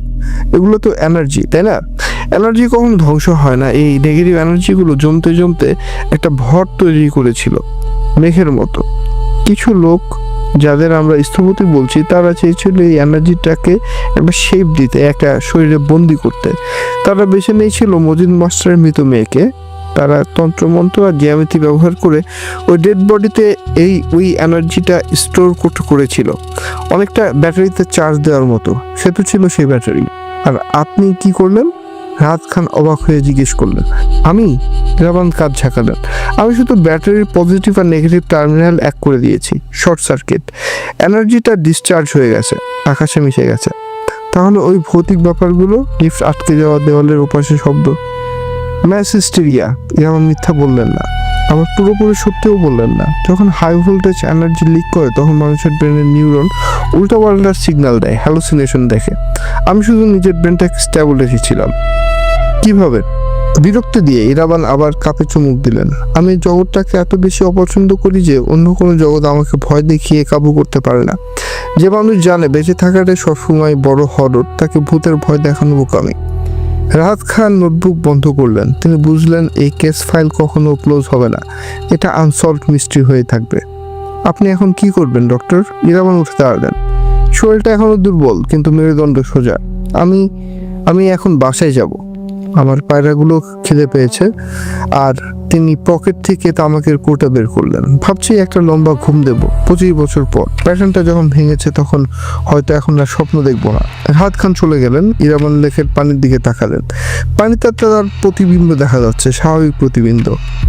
চোখের নিচে কালি, মুখে খোঁচা খোঁচা দাড়ি।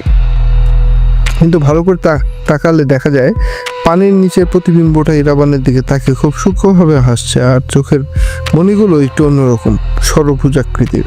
ইরাবান নিজেও হাসলেন। তিনি জানেন শক্তি কখনো ধ্বংস হয় না। সে তো পুরোপুরি যায়নি, সে এখন ইরাবানের ভিতরে আছে, তবে দখলকারী হিসেবে নয়, সহযাত্রী হিসেবে। সেতুর যে প্যাটার্নটা ছিল, সেই ভুল জ্যামিতি, সেটা ইরাবান নিজের ভেতর ধারণ করে নিয়েছেন। কারণ একমাত্র এই বিরক্তিকর নিরস লজিক্যাল মানুষটাই পারবে এই অসীম আবেগের ভার সামলাতে। তিনি বিড়িতে টান দিলেন, ধোঁয়া ছাড়লেন। ধোঁয়াগুলো কুণ্ডলী পাখি আকাশে উঠে গেল। ভুল জ্যামিতি বলে কিছু নেই, ইরাবান বিড়বিড় করলেন। সবই দৃষ্টিভঙ্গির ব্যাপার। জীবনটা আসলে একটা অগোছালো নকশা, আর মৃত্যু সেই নকশার ইরেজার। ডক্টর ইরাবান খন্দকার ভিড়ের মধ্যে মিশে গেলেন, একজন সাধারণ মানুষের মতো, যার পকেটে একটা টিনের কোটা আর বুকে একটা পুরো শহরের গোপন ইতিহাস।